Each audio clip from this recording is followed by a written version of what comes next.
Welcome to Mr. Nightbleed.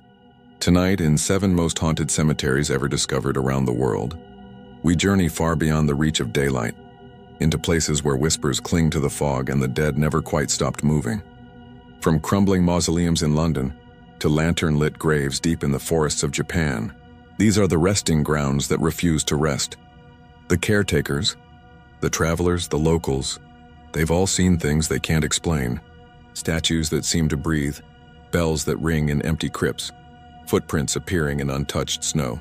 Each cemetery has its story, each one waiting in the dark for someone brave or foolish enough to listen.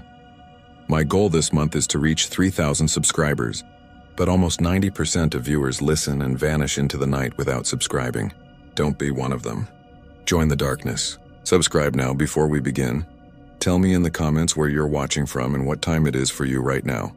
And if your town has a cemetery that feels different, that gives you that uneasy feeling when you drive past it at night, type its name below. Because when the world sleeps and the soil settles, some things beneath it still remember the sound of footsteps. Kill the lights, silence the world, take a slow breath, and let us begin. I never planned on breaking into a cemetery.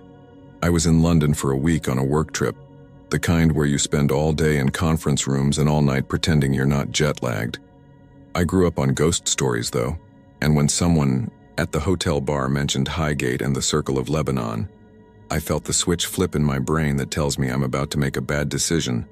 I'll call a story later. It helped that my friend Maya lived in Camden and was the type to say yes before I'd finished asking. Her boyfriend Liam tagged along because he didn't like the idea of us wandering a Victorian graveyard without an extra set of eyes. He said it like a joke, but I could tell he meant it. We didn't go in blind. Highgate is split into east and west, with the west side being the older, more guarded maze of Victorian graves, Egyptian Avenue, catacombs, and that ring of tombs they call the Circle of Lebanon. We booked a daytime tour first like normal people. The guide spoke in that calm museum voice, but the place didn't need commentary. The trees were heavy and old. Ivy had eaten stone angels down to smooth faces, and the paths felt like veins that had learned your footsteps. Maya kept taking pictures of stone hands and broken urns. Liam stayed close to her and never once joked about zombies. Toward the end of the tour, the guide's tone changed. We had stopped near a tunnel that slid into shadow, cool air breathing out of it. She said, almost as if she didn't want to, that the groundskeepers sometimes found the mausoleum doors around the Circle of Lebanon standing open in the morning. Not unlocked, open. Then she smiled like she'd told too much and said there were no ghosts, only shifting ground and careless tourists. The joke didn't land. I asked if they had cameras. She said they did and moved us along. What hooked me wasn't the idea of a ghost. It was the detail that locks were always intact, chains unbroken, doors swung aside from the inside. You can argue about cold spots and orbs. Chains either break or they don't. We left through the gate and stood on Swain's Lane while traffic grumbled past. Maya looked at me with that glint that means yes before I opened my mouth. Liam tried one last time to be the adult and then sighed and told us if we were going to do something stupid, we should at least do it properly. It wasn't like we scaled a wall at midnight. We came back just before dawn, when the sky had the color of old dishwater and fog lay in the dips between graves. We chose that hour because locals talk about the figure with the lantern near the western paths, just as night gives up and morning hasn't taken over. I told myself it was a story, and that we were only going to walk along the outside fence to see if the fog did what story said it did. I was lying to myself by then, and I think Maya knew it. Liam brought a thermos of coffee and the kind of flashlight that could blind a raccoon. We entered through the legal part because Liam had called ahead and said we were enthusiasts who wanted photos at twilight, and a patient man named Cole met us at the west gate. He was older than my dad, with a brown coat and hands that looked like they had worked stone for years.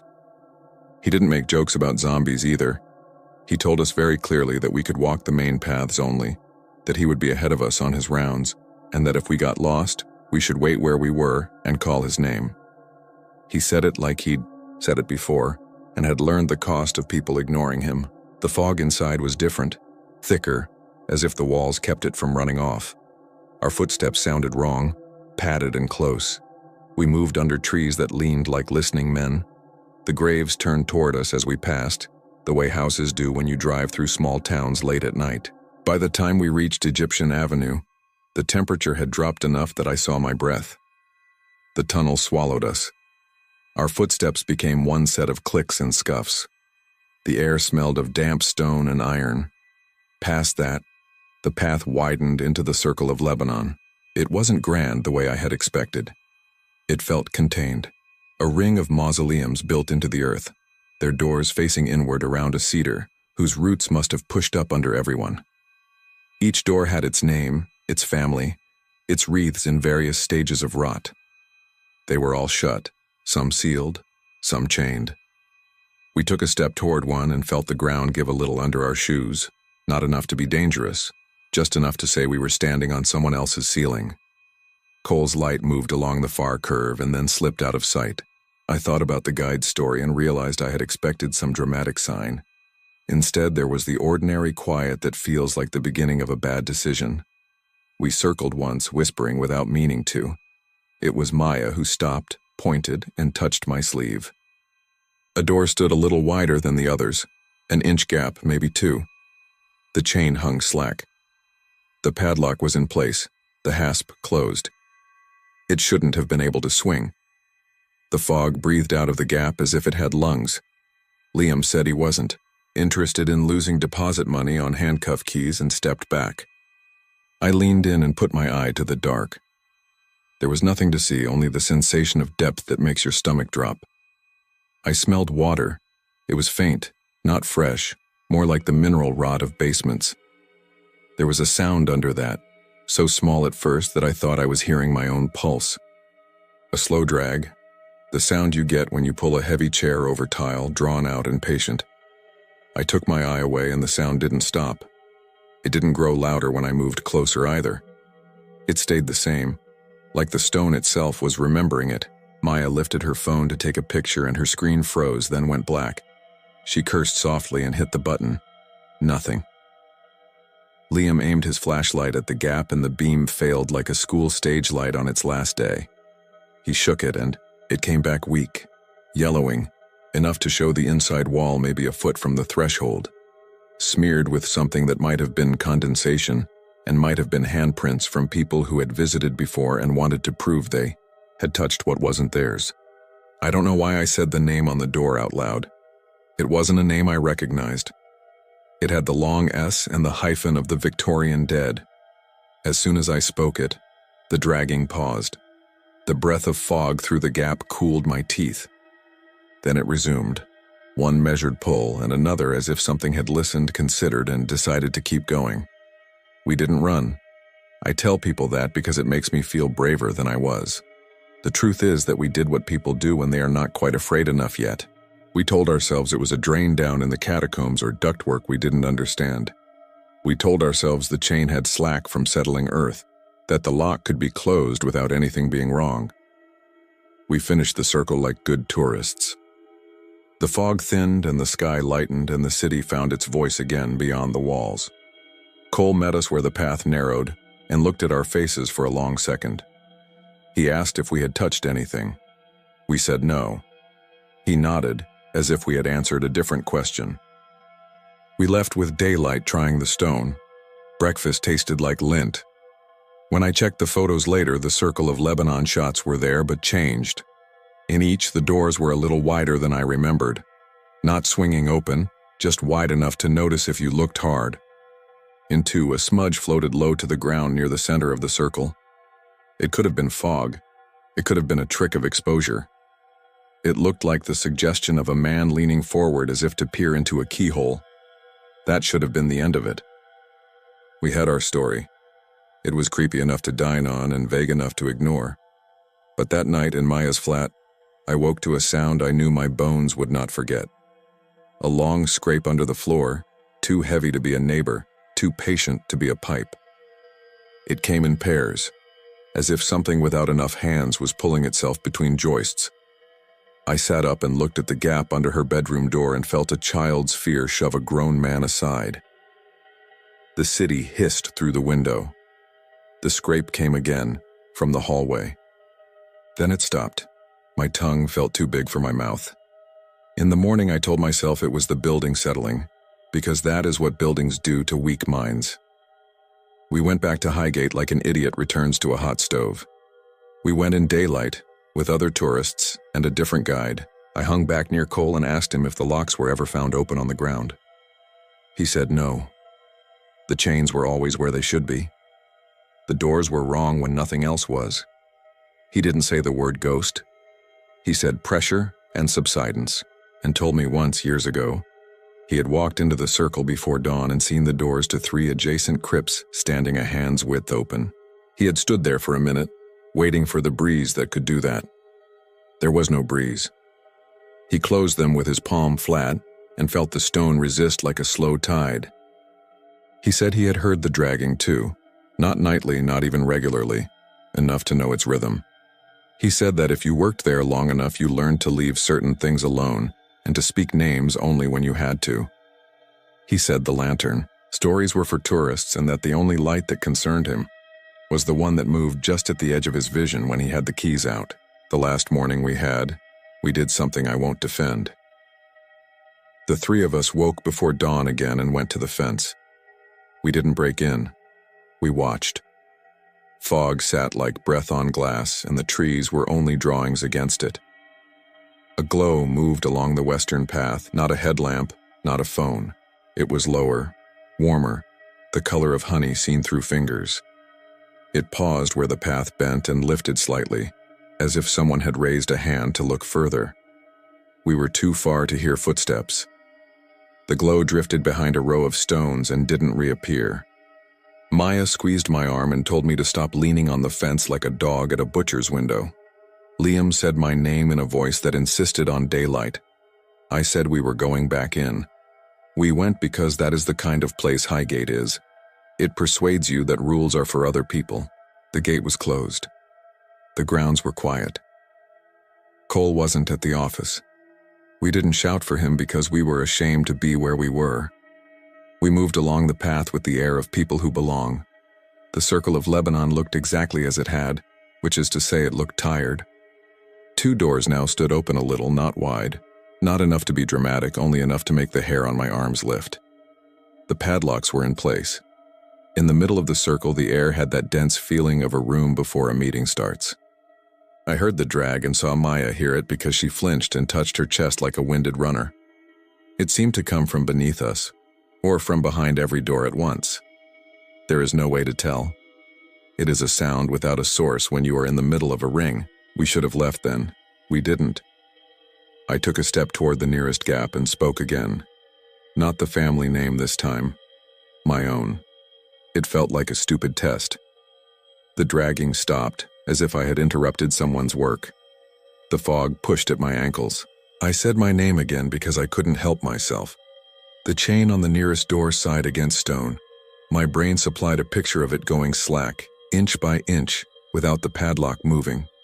Liam said my name the way you say it to a friend about to put a fork in a toaster. Maya lifted her phone without looking at the screen and took a photo that probably captured nothing. Cole's voice came from the path so fast and sudden I jumped. He didn't shout. He said good morning, like a man greeting people in a church pew he had not expected to find occupied. He stepped into the circle and every wrong thing shrank the way it does when an adult enters a room full of children playing at frightening each other. He asked us to follow him out. We did, like obedient kids. He didn't scold us. He didn't ask what we had heard. When we were under the trees again, he said that sometimes the dead are busy with their own business, and that it is a childish cruelty to call them by any name they might recognize. He said if we had questions, we should volunteer for the trust and ask the archives. He gave us a look that lasted a second and held an entire lecture inside it. I flew home the next day with my story decently folded in my head. On the plane, I dreamed of a lantern traveling at the height of a man's knee. In the dream, it went where it wanted, along aisles and under sleeping feet. Back in my apartment, jet lag put me down hard, and at 3 a.m. I woke to a tiny sound in the hallway outside my door. Not the scrape this time. The soft, patient chime of metal on metal, like keys being sorted by a thoughtful hand. I lay there counting seconds, and when I sat up, the sound stopped. Something like cold air slid under my door and smelled faintly of wet stone. I don't tell people this part, and I'm not sure why I'm writing it now. A week later, I found dust on my shoes that wasn't from anywhere I had walked. It was pale and fine, with a smell like old churches. I hadn't kept any souvenirs. I hadn't taken a piece of stone or a pressed flower or any of the things tourists take when they pretend they are only borrowing. I shook the dust into the sink and watched it clump at the drain. The last photo on Maya's phone from that morning is nothing special at first glance. The ring, the doors, the cedar leaning, the fog low to the ground. If you pull the brightness down and tilt the screen, you can convince yourself you see someone. In the gap, not a face, not a body. Only the suggestion of weight where no weight should be, like a breath taken inward. If you zoom in, the pixels become polite lies. She sent it to me with a one-word message that said, "well," and no question mark. Sometimes at night I get up for water and the refrigerator hum is exactly the pitch of that dragging, and for a heartbeat I feel stone beneath me instead of tile. I stand there, hand on the counter, and wait. Nothing happens because nothing is supposed to happen in kitchens and normal apartments in cities that don't believe in your private myths. Then I go back to bed and lie awake until the sky starts to lighten. If you want a conclusion that fits inside a neat box, I don't have one. Highgate is a place where the dead are arranged in beautiful rows, and the living make schedules for tours and funding. It is also a place that wakes up before dawn and does its own quiet work. The locals will tell you about a figure with a lantern on the western paths, and maybe you will see it if you stand under the oaks long enough. The groundskeepers will tell you nothing they don't have to, and that is a kindness. The doors around. The Circle of Lebanon will keep being found a hand's width open on certain mornings with chains still tidy, and locks that never left their posts. Something is moving in there at a speed that doesn't care about us. If you go and you feel the urge to say a name, say your prayers instead. When you leave, brush off your shoes before you get home. If you forget, and if you wake around 3, to the sound of keys somewhere in your hall, you will learn what I did. There are places that keep working on you long after you have gone. Places where the fog clings to statues like breath on glass and the stones remember how to move without telling anyone how. I don't usually tell people I used to work night security at a cemetery. It makes you sound like the kind of person who collects keys in a jangly ring and eats vending machine soup at 3 a.m. But for 3 months the year I turned 27, I took the winter contract at Greyfriars Kirkyard in Edinburgh. It was supposed to be temp work between gigs, a paycheck I could tuck away while I figured out what came next. I'd seen the place in daylight like everyone else. Tourists brushing snow from headstones, a kid leaving a stick by Greyfriars Bobby statue, a line for the ghost tours that snake across the cobbles after sunset. Pretty atmospheric bit of history. I didn't think much beyond that. The night I interviewed the supervisor, a woman named Isla with a scarf wound around her head like a crown, slid a laminated map across the desk and tapped a spot near the southwest corner with a chewed pen. "This gate stays locked. You'll check it twice per patrol and log it here. Chain padlock visual. Don't touch the doors. Don't lean. Don't let anyone lean." I knew what the spot was before I looked. Everyone knows it. The Mackenzie Mausoleum. People call it the Black Mausoleum in the way people call a dog a good boy. Familiar. Like if you make it sound folksy, it becomes less of a thing. I tried to keep my face neutral. "I thought the city chained it up." She shrugged, shoulders rising in her pea coat. "Depends who you ask." She flipped to the training sheet, ran me through the alarms, the CCTV blind spots, the patrol route. "You're not there to chase ghosts. You're there to stop drunks from breaking ankles and teenagers from filming themselves doing something stupid. Anything else you log and radio." My team was 3 people most nights, me, a guy called Hamish who did days but sometimes stayed late for the overlap, and a weekend addition named Callum who was a student at Napier, tall and awkward and fond of telling the tour guides they were trespassing if they cut corners. Hamish was the one who gave me my first walk-around, his breath making steam in the cold. "If you hear tapping," he said lightly, "don't tap back." We passed the row of table-flat stones in the arch into the Covenanters' prison, the sullen rectangle that looks like a runway for the dead. He didn't take me in. Locked at night. Still, you get break-ins. You'll see where kids push notes through the iron grates. Dares, prayers, TikToks. He gestured toward the domed bulk at the far corner. Even in full dark, it was a different kind of shade, like the way a bruise can look yellow under winter light. That's the lawyer, Sir George. We don't touch it. You don't touch it. He said it kindly, as if to a child about a hot stove. The first week was easy. Bitter cold that cared nothing for haunted brand names. Snow dusted the stone and blew in twists that filled the hollows like breath. The city sound fell away at night until it was only my boots and the far-off hum of traffic and, sometimes, shouts from the grass market drifting like the tale of a song. I filled the logs. Padlock present. Chain intact. No sign of forced entry. The first time I stood in front of the mausoleum alone, I surprised myself by being underwhelmed. It's round and squat and heavy, not especially large as these things go, with a blackened door and ironwork that picks up frost like it's trying on jewelry. The chain is newish. The padlock is old-fashioned, but not antique. The doors didn't whisper or rattle. Behind me, somewhere, a bus sighted a stop. I wrote the time and moved on. The second week, the wind died and the cold went sharp. Isla told me to grab a flask of tea from the porta-cabin before patrols. I put heat packs in my gloves. The ghost tours went on until 10 even with the icy pavements. And because I'm a magnet for people who pick the wrong moment to make friends, 2 separate tourists asked me to do the voice and pretend I was the ghost telling them to get out. I said I was staff and pointed at the no entry signs. The guides did their scripts. Prisoners starved in the Covenanters' prison, cold attacks, scratches, fainting. Someone asked about kids being possessed. The guide's torch painted her smile white. Depends who you ask, she said. And I thought of Isla in the office. That night I heard it for the first time. I was at the top of the path by the rear wall, writing a note about a fallen wreath, a plastic thing that had blown off a grave and was skittering like a crab, and I thought it was just someone trying the gates. It wasn't a scrape. It wasn't a rattle. It was a tap. Not random either. Sharp. 2 beats, pause, 1 beat, pause, 3. It was little enough that you could decide it was your imagination, and of course that's what I did.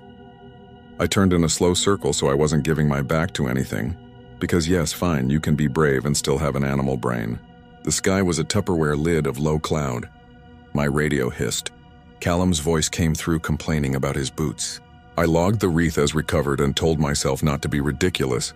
When something wants to be part of your life, it doesn't rush. It shows up at the edges. The taps came again the next night, not at the gate, but when I passed the wall by the Kirkyard watchman's hut. No rhythm, just like someone flicking a finger against wood. I lifted my torch and the beam turned the frost into a million needles.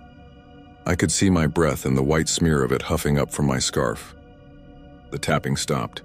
2 foxes slid like liquid shadows between stones, and I told myself it was them. Claws on metal, tail against iron. I didn't tell anyone. It's a hard thing to bring up in a break room.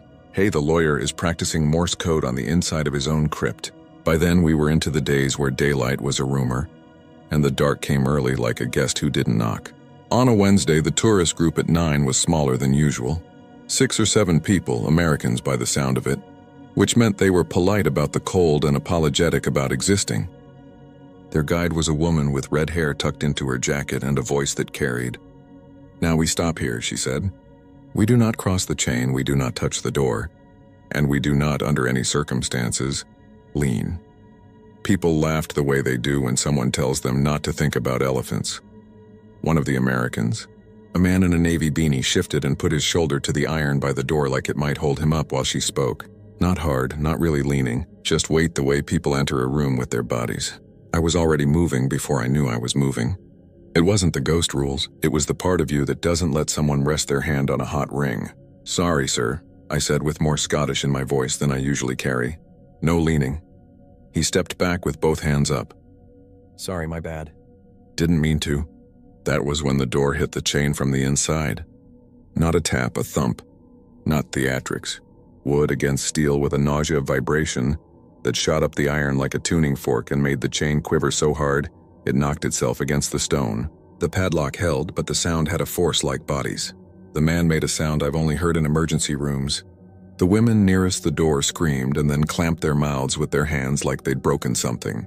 The guide flicked her torch to the lock as if light could bracket the moment and make it behave. She kept her voice calm because that's half the job. Everyone step back. Please do as the guard says. I had my radio up to my mouth without remembering raising it. Isla, I said. We've got, impact at the Mackenzie. Her reply came calm and level. Visual check. Do not touch the doors. Move the public away, please. We moved them. Some of them moved themselves fast enough to count as running. The beanie man was pale as milk. He kept saying I didn't do anything to nobody in particular, like he needed a record stating it. The guide apologized and then didn't apologize and then handed out discounts for another night. When they were gone, when it was just me in the mausoleum and a cold that had crept inside my coat like a second skin, I stood there and listened. Nothing. The chain was still vibrating, a tremor without a cause. It reminded me of the way a dog's paw twitches in sleep. I logged at 2142, door impacted from interior side, chain struck stone, public moved on. I wanted a word other than impact. Knock sounded too hand-sized.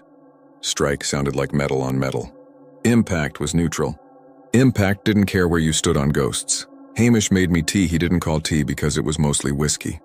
He said it happened sometimes. He said it happened more in the winter. We call it the lawyer's knock, he said, not looking at me because that's kindness too. But we don't call it that in the logs. He lifted his cup to hide his mouth. People lean without thinking and he, well, something objects. With a thump? With a thump, he said, and I couldn't tell if he believed it and didn't want to scare me or didn't believe it and didn't want to mock me. Check the chain again before you go. Don't touch. Just look, I did. It had calmed. The padlock was old brass with a newer shackle, the kind you buy in a pack of 2 because you need one now and one for the shed.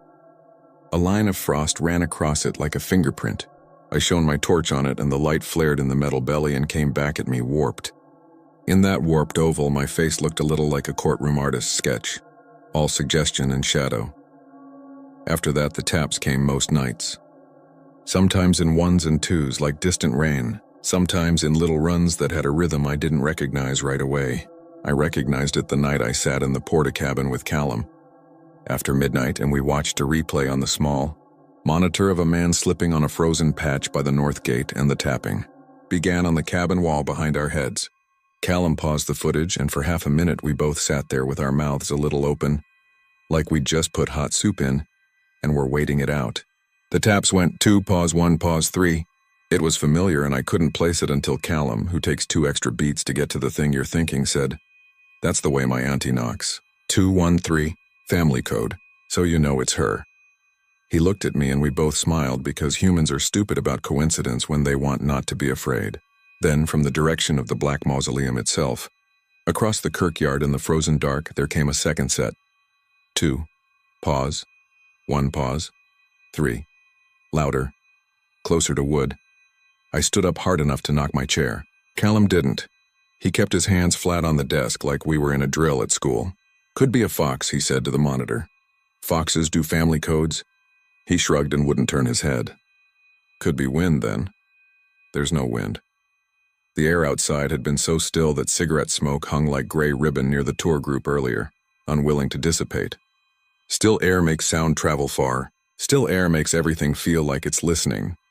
We didn't go out right away because you learn, working nights, that the first rush is usually the wrong move. We listened. It stopped. We went and did the patrol with our boots loud on purpose so we didn't have to hear anything else. Nothing leaned. Nothing thumped. When we passed the mausoleum, Callum, who had laughed when I tripped on a low stone in the daytime during training, kept his hands in his pockets like he was afraid he'd use them without permission. 2 days later, Isla called me into the office before shift. It smelled like damp wool and the persistent ghost of microwave tikka masala.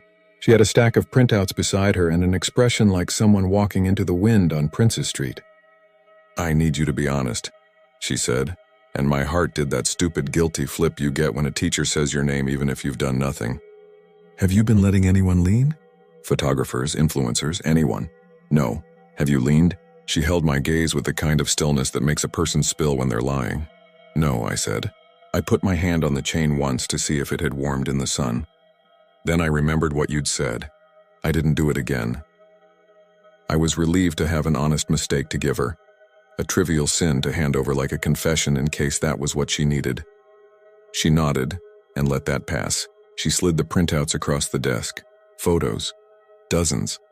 A local Facebook group that calls itself a community page in the way pubs call themselves family-friendly. The same angle again and again, the mausoleum door, the chain, the lock. They're saying the padlock's different, she said. Changed, Newmark. They're saying the city's using this lock and that lock on alternate nights to confuse trespassers. They're saying it's a code. I looked. I could see what they meant. In some photos, faint and low near the curvature, there was a tiny raised circle I had either never seen or had filed in my head as nothing, the way you ignore the freckle on your own wrist. In other photos from supposedly the same week, the circle was not there and there was instead a faint notch on the bottom edge. Different padlocks? The same padlock seen at different angles? Edinburgh has 1,000 eyes trained on it all the time. If you stare at anything long enough, you'll find a pattern that wants to be a story. We haven't changed it, Isla said. But now it's a thing. So when you log it, note any markings. That shift, I noted the circle. The next, I noted nothing. The next, there was a tiny hairline scratch that could have been from a key or a stone. It was nothing, and also it became everything because when people are waiting for an argument to start, the clearing of a throat sounds like a gavel. The night of the storm was when it came to a head. Forecast had promised sleet showers like a politeness, but what arrived was a wet, mean cold that stitched itself into your clothes. The ghost tours canceled early. The tourists on their own were the kind who hadn't checked the weather or had, and decided they didn't care. Callum texted he was sick. It was just me, the radio, and occasional check-ins from Hamish on his way back from another site. At 10, I did the long circuit, the one that takes you by the Bobby statue and down the steps and back because movement is the only thing that keeps your blood honest. The kirkyard was empty in the way a hotel lobby at 3 in the morning is empty. You know, people are stacked around you, sleeping, existing, carrying their weight in invisible rooms. The first taps came when I was by the side path that runs behind the mausoleum. I felt them more than heard them, through the bones of the thing. It made me think of the time my neighbor, in the tenement downstairs, had put his speakers on the floor, and the bass traveled through the building like a heartbeat you couldn't stop hearing. 2, 1, 3. A pause, and then another run that was faster, like someone speaking when they've finally been allowed to. The air around the iron was colder than the rest, and I know that sounds like repetition out of a story, a cliché you reach for because humans love patterns, but it was colder. My ex had a food thermometer she'd stick in roasts. That night I wanted to put it in the air and watch the numbers drop by degrees as I lifted it to the lock. I backed up until the chain was a line in my peripheral vision and lifted the torch so I wouldn't be tempted to focus on the dark rectangle of the door itself. You don't realize how much you give to a doorway until you try to keep it out of your eyes. There was the padlock. There was the circle. There was no circle. There were both because my breathing had started to fog and the light was catching and making it look like things were appearing and vanishing. I whispered stop to my own head like that would help. The knock came hard enough to make my teeth click. Wood against chain, 2 slams in quick succession, like a judge calling for order. The chain rattled its own reply. From somewhere to my right, closer than I liked, a man spoke in a voice pitched for argument. I couldn't make out the words. Not because they were unnatural, because they were very natural. The spilled torfichen of legalese, the cadence of someone who liked the shape of clauses in his mouth. Another voice answered, lower, with the rough softness you hear from people used to speaking to rooms that try not to listen. It felt mad to do anything but stand and freeze, but I did the job. I lifted the radio. Isla, I said. We've got significant activity at Mackenzie. No public present. I'm at a safe distance. Audio present, do not approach, she said. Stay on the path. I'm on my way. The voices rose. Not the volume. The temperature. That heat that arguments have even in cold air. Then faint enough that it could have been a wind chime catching. A third sound. A soft knocking like someone tapping a pen on a desk and letting it bounce, steady as thinking. The lawyer's knock, the way the old guards call it. My legs had that faint adrenaline shake that doesn't feel like fear, until it goes all through you and you notice your fingertips are buzzing like you've held onto a live battery for a second.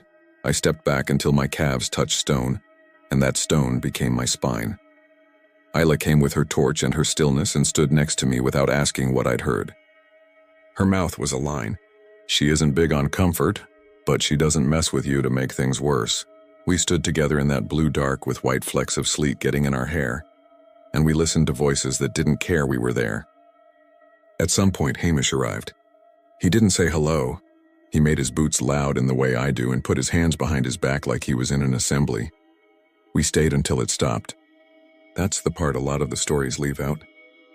Things stop, sometimes gradually like a kettle that runs out of boil and just becomes water again, sometimes abruptly like a radio switched off. This stopped like it had never been. No tapering. One moment it was happening. The voices, the pen tap, the push on the chain that you felt in your teeth. And the next, the only sounds were our breath and sleet ticking on stone. It left a thrum in my head, the kind you get when a club shuts and your ears go from noise to naked. Isla logged the time on her watch without looking away from the door. "Right," she said, which is the Scottish word for everything, and we walked slowly around and checked nothing and checked it again. After that, the Facebook posts picked up. People took photos through the bars, through the chain, through the keyhole, through themselves. They posted about marks on their wrists, bruises, the sense of being shoved. I watched the tours from farther away than I had before.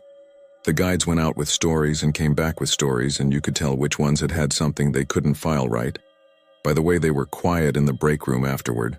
I slept badly for the first time, which about killed me because my superpower has always been sleeping anywhere, anytime, like a cat.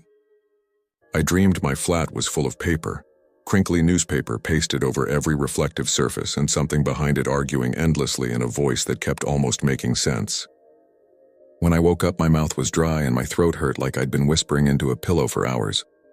3 weeks into my contract, I made a mistake.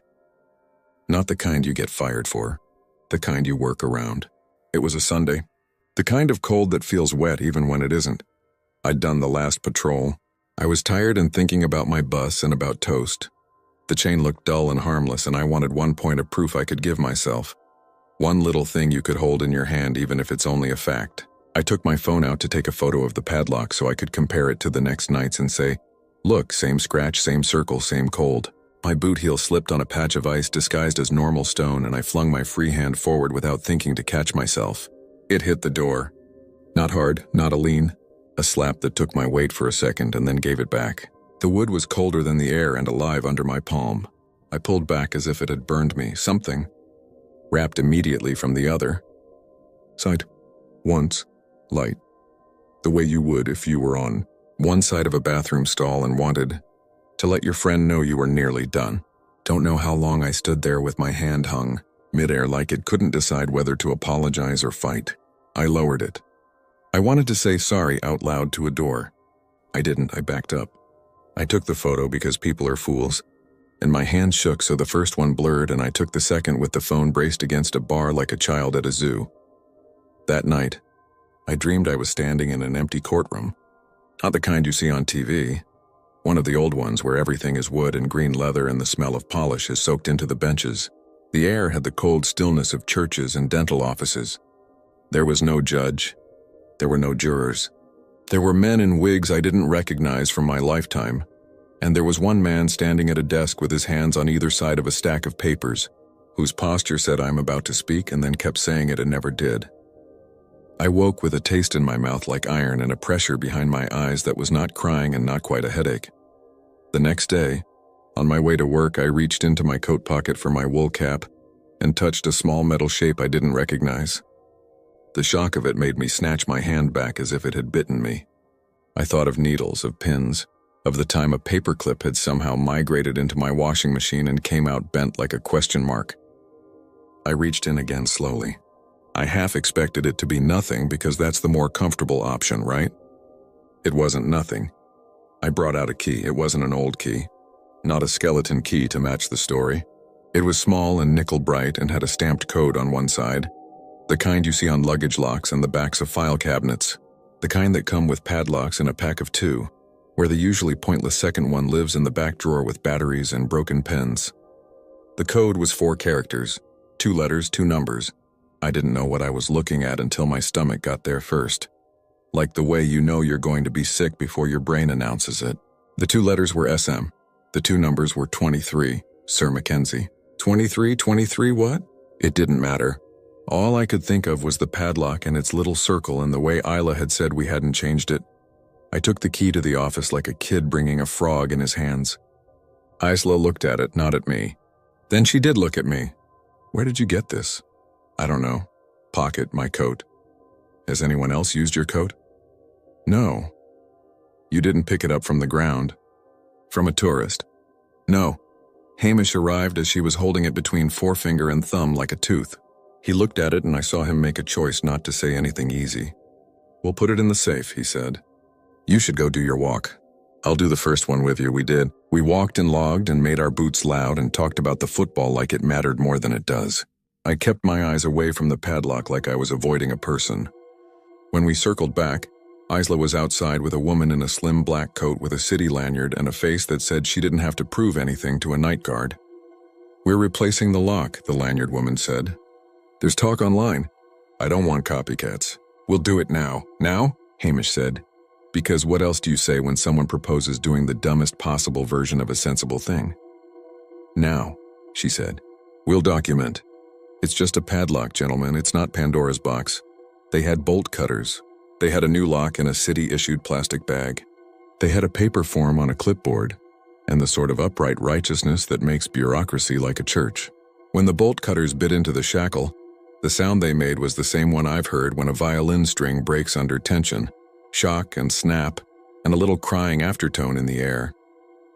The chain fell into a different posture. It didn't droop. It straightened like a spine. Isla didn't flinch. The lanyard woman didn't either, of course. She removed the old lock, placed it in a second plastic bag, then slid the new shackle through and clicked it shut with a practiced squeeze. When it closed, a single knock came from inside the mausoleum. Not a slam, not a thump, a tap. 2 beats, pause. 1, pause. 3. The lanyard woman grinned as if we'd performed a trick for her. You can add that to your tour script, she said to nobody and everybody. That week, nothing banged. That doesn't mean nothing happened. The taps came in bursts at hours that had always been quiet. The light from my torch seemed to bend a little around the lock like heat above a grill even though the air was a wound. The tours came with more people. People lean because they're human, and I told them not to, and sometimes they listened. Sometimes I told them sharply and they listened more. The printouts on Isla's desk had more circles, more notches, more scratch patterns that meant something if you needed them to. Callum came back from whatever bug had had him and said nothing about my face when I told him the key story, which is a kind of generosity. On my last night, I didn't expect anything. That's the truth. Real life doesn't know it's the end of an arc. I had my bus schedule in my head and the name of a pub where I was going to meet a friend across town and drink something that wasn't tea out of a shared mug. I did the patrol like prayer. At the mausoleum, I stopped the way I always did a yard back. The new lock looked no different than the old one unless you were making a family tree of scratches. I lifted my phone because I was, apparently, a man who no longer learned and took one last picture. The flash bounced on the metal and came back at me like a wink. I laughed, not bravely, and that was the moment the door spoke. I say spoke. It knocked. 3 sets. Not the code I'd heard before. 4 short, a pause. A longer knock like the heel of a hand. Another 4. I stood there holding my phone in both hands like a candle. My throat did the thing where it tightens as if your body isn't letting sound pass because it knows the sound will be a frightened animal noise that lets everyone know you're not in control. I waited for the slam and it didn't come. Instead, faint and tight as if through cloth, I heard a voice. Not a judge. Not a priest. The voice of someone who knows exactly how to say however, in a way that makes it sound like a threat. I can't swear to the words. If you've ever tried to write down what someone said in a dream, you know how language turns to smoke. I thought I heard lodged and petition and this is on the record. I thought I heard a number, 23. I thought I heard a name that was not mine but felt like it belonged to me anyway. Then there was a scuffle sound like shoes on wood and then nothing. I realized my hands were wet. Not sweat, meltwater from the sleet, caught in my gloves, warming against my skin until it made a cold hot ring around my wrists like bracelets. I backed away. I wanted to run. I didn't. I raised the radio and said, calm as I could make it, activity at Mackenzie. No public, I'm moving on. I did move on. I did the rest of the patrol like I'd been given instructions, and following them would keep me in the good graces of something that liked rules. When I got back to the office, Isla looked at me and said nothing, which, as you'll have gathered, is her way of being kind. We signed my last timesheet. She said, keep your key. I told her I didn't want it. She said, "You already have." I don't know what she meant. I do know that when I got home and emptied my coat to hang it up, there were 2 keys in the pocket. The one I'd handed her on the first night, with my locker number stamped into the head, and the small one, identical to the one I had given her, identical to the one she'd put in a plastic bag in the safe. Same letters, same numbers, SM23, that combination that now belongs to every lock and none. I put it in a drawer under a pile of takeaway menus and old bank letters because there is no safe place for something like that. The drawer sticks now sometimes, a little, when the weather is damp. You can make a story out of that if you like. Here is what I know and what I don't. I know people lean on doors without meaning harm. I know sometimes the door pushes back. I know that if you spend enough nights with your breath turning to white in the air, you start to hear patterns in how other things breathe. I know that the Mackenzie Mausoleum is chained because someone is always going to want to open locked things. I don't know who first put the chain there. I don't know if the lock changes or if the eyes that look at it are different each night and that's enough. I don't know if a man who argued for a living has anything left to argue with in the dark. Sometimes when I'm far away from Edinburgh on a bus in another city, or lying awake in a rented room because the radiator bangs like footsteps, I hear it. Not loud, not a haunting. Just a polite, persistent sound like someone tapping a pen on wood to say they are thinking. They are organized. They will not be ignored. 2. Pause. 1. Pause. 3. I don't tap back. I tell myself rules matter. I tell myself doors are there to be respected. In the middle of the night, when the air goes still and sound carries too well, I am almost sure that on windless nights the iron gate at Greyfriars really does slam itself. Not because anything wants to make a spectacle, because something old and stubborn would like, finally, to have the last word.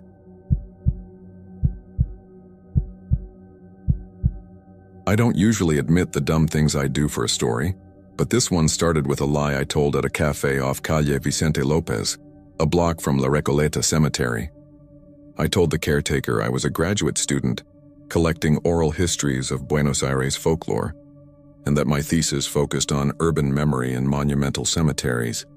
That sounded official enough to get me a late tour without a crowd. The truth was simpler.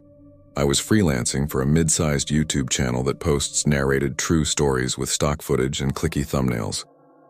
I figured a cemetery packed with marble angels and famous names would give me 15 minutes of atmospheric B-roll, and maybe one decent scare to hang a script on. I had no plans to stay after sunset. I definitely didn't plan to spend the night.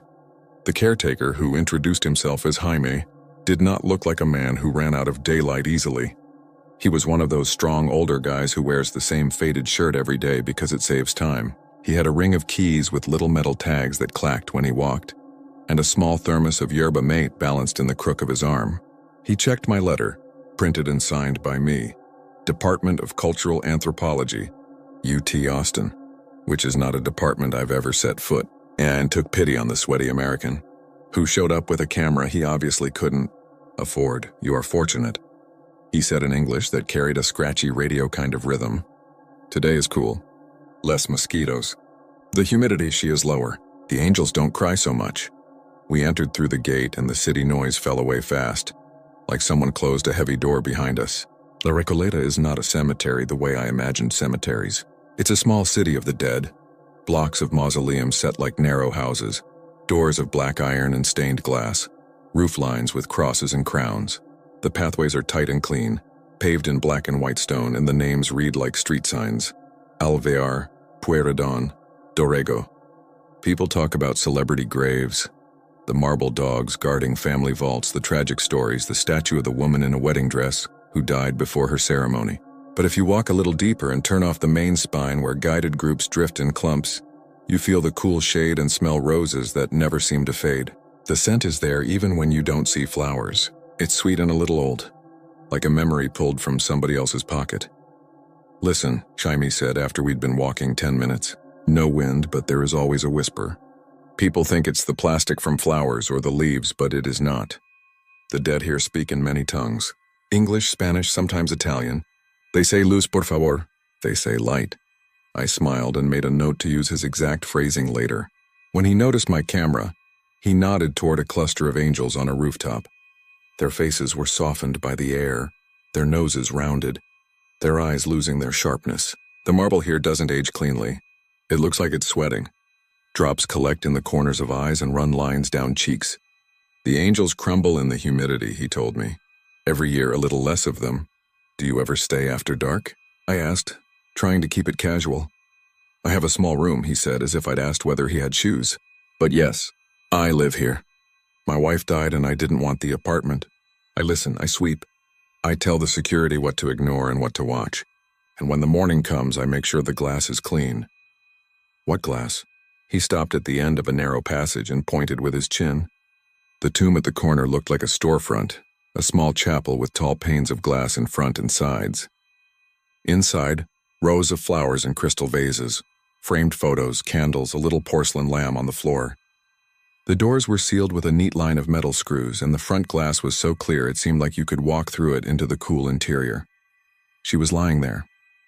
A girl or a woman who never got a chance to get old. Her hair was dark and braided, her dress pale with a lace collar, hands folded at her chest like a prayer. Her face was there, clearly there, not a skull or a wax mask. She wasn't fresh, but she looked like those photos from old wakes when the dead lay at home and the family took a picture. Her lips had that faint curve you'd call a smile in a kinder place. I lowered my camera because it felt wrong to film her without asking. Some plaques outside were engraved in Spanish. I couldn't get it all, but I caught enough. The name. The date in the 1930s, a little poem. The phrase, descansa en luz. Glass is sealed, Jaime said quietly. Always, there are papers we sign every 3 months. But in the mornings it fogs from inside. Always. And every morning we clean the small hands. He tapped his finger lightly against the glass and then showed me his skin. Smudged lines like the shadows of little fingers you'd see on a car window. The prints were faint like they had been scrubbed, but my eyes filled them in anyway. I had a strong urge to turn around and leave. The ground felt a degree cooler where I stood, and the air had that layered quiet that makes you aware of your breathing. The girl's smile was so slight it might have been the natural position of her mouth, but once you notice it, you can't unsee it. It's like the smile in an oil painting that doesn't belong in a face that's done smiling forever. People think we set up a trick, Jaime said.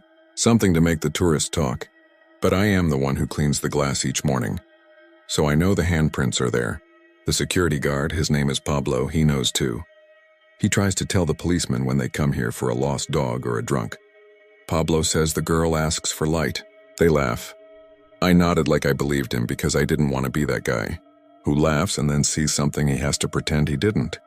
We kept walking and he showed me a marble vault where the ironwork was so fine you could thread a ribbon through it. A tiny chapel with a cracked skylight, the grave of a famous president. Tourists floated past and a couple in matching hats took a selfie next to a carved angel that looked like it had been crying for 100 years. Somewhere a radio played football commentary 2 blocks away, distant and friendly. The city was right there beyond the wall. That made me feel safe, which is also something I realize now people say before everything stops feeling safe. I took enough footage to cut a 10-minute video and probably enough to bore people at minute 3. When we looped back toward the front, a woman about my age stood by the gate talking to the security guard. She had a backpack and a city map folded into a jagged square, the kind that never recovers. Her accent when she thanked Pablo was American like mine, but softer.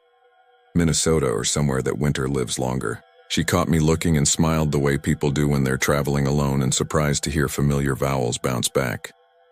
I never do cemeteries, she said, stepping to my side as if we'd arrived together, but everybody told me I had to. I didn't know there was a whole neighborhood in here. First time for me too, I said. Well, first time here. I'm collecting stories, she pointed at my camera. YouTube? I lied again and told her it was something like that, but smarter, and she laughed and said her name was Lucy. We stood there for a minute with that easy stranger talk, planning to forget each other's names in 5. She asked what I'd seen and I started to say The Girl in Glass, but Jaime frowned at me in a small way that read as please don't. It landed. I pivoted and mentioned the angels instead. She glanced up at them and winced. They look like they're melting, she said. Like ice cream. Weird. Later, if you asked me when the line between normal and whatever came later actually crossed under our feet, I'd say it was when Lucy said she might come back for a night tour if they had one. She'd heard they did something special for Day of the Dead. She said that in Spanish, Dia de los Muertos, like she'd practiced it for a waiter. Jaime told her the holiday was different here, more private, but that he could arrange a quiet visit after closing if she wanted a peaceful walk. He said he didn't charge. He said he liked company. He looked at me when he said it, then at my camera, and I understood the kind of company he meant. It was late afternoon when I left to dump footage at my hostel in Palermo. On the way there, the city looked clean and complicated at the same time, like it had 1,000 backstories and I was getting the short version. I grabbed empanadas from a place where they folded the dough like origami and thought about the girl with the glass. The smile. The handprints. The word luz. I told myself I'd go back for 5 minutes after closing and catch 20 seconds of empty paths in blue light. City noise rolling over the wall. Then I'd cut a voiceover around the caretaker's quotes and call it a night. I was back at the gate at just before 6. The last tour had dispersed like smoke and a light drizzle had started without a sky to suggest it. The roses smelled sharper when wet. Pablo waved me in and then waved right past me when he saw Lucy jogging up with a plastic poncho folded under her arm. She had the kind of smile you offer the night when you don't think it has any reason to refuse. We walked through together with the awkwardness of two people who didn't exchange numbers and now have to decide if they're strangers again or small friends. Jaime closed the gate behind us and turned a key in the outer lock with a sound I felt in my throat. He led us down the center lane with his keys chattering softly on his belt. The sky went early dark like cities do when the clouds decide to drop closer. The marble angels caught the last light and then gave it up inch by inch, their eyes flattening, wings showing seams and repairs and bits chipped off. I filmed the empty paths and the way rain stitched dark threads through the paving stones. At one corner, a cat watched us from a dry ledge with that confident cat look that says the whole world is their sofa. There was no one else, so what do they say? Lucy asked. The voices. Are they, like, obvious? They say small things, Jaime said. They say names. They say light. They ask where the candle is, where the family is. Sometimes they ask for a door. Sometimes they just breathe and remember. Sometimes they repeat something that happened a long time ago, like they are practicing. It is not a game. If you are not respectful, they do not talk to you. Or they talk the way people with anger talk. Have you ever recorded them? I asked. My phone does not like it, he said. It eats the battery. I slipped a fresh battery into my camera without saying anything and kept filming. He took us down a side path and then another. And I started to wonder how he remembered the loops, except everything here had a pattern when you slowed down and looked. It was a small city and he lived in it. I guess you remember the faces of your neighbors after a while, even if they don't change. When we reached the glass tomb, we didn't have to ask which one it was. Even in the dim, it looked like a display in a museum with the lights turned low. The inside was neat and spare. The girl in the dress lay behind her sweetness like a language that might be too old to teach. Something like a candle stood near her head, thick and white and new enough to shine.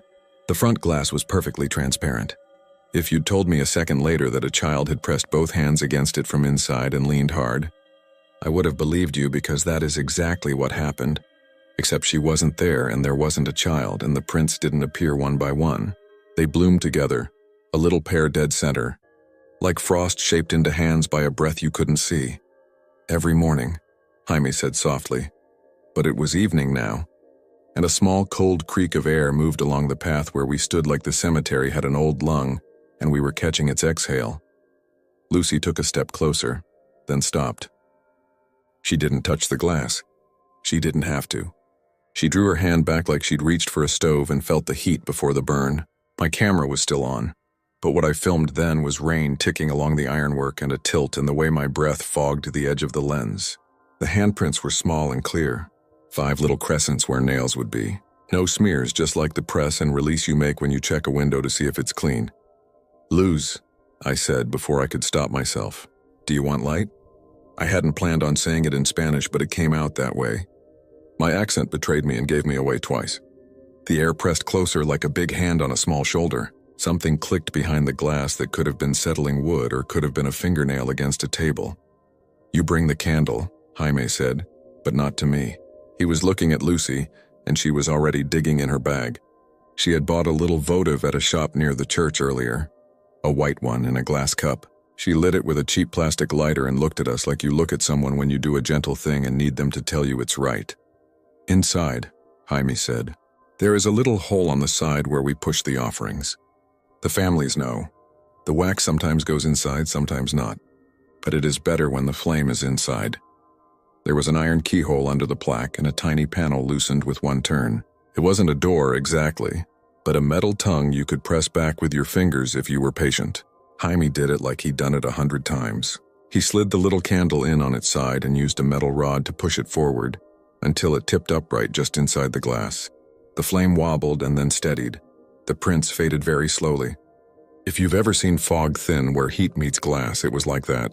When the last of them showed only as a thought of white, the candle popped, a tiny sound, and the wick burned twice as bright for a heartbeat. The girl did not move, but I understood why people said she smiled. The room smelled like roses and warm paraffin. I stopped filming without realizing it. It felt wrong to keep it. The rain picked up and the paths started to knit themselves with shallow streams. Jaime led us to his small room near the back gate, a square space with a desk and a cot and a radio and a calendar with a dog on it. He had a kettle and 3 mugs that didn't match and a bag of tea leaves that tasted like wet hay and sleep. He said we could wait until the rain slowed, and he told us stories that were not horror stories, but were still not the kind you tell children. A woman who visited her husband every Sunday at 9 for 40 years and stopped the day she forgot to bring the key. A young man who put a sandwich on his father's tomb, and the cat who learned to meet him there.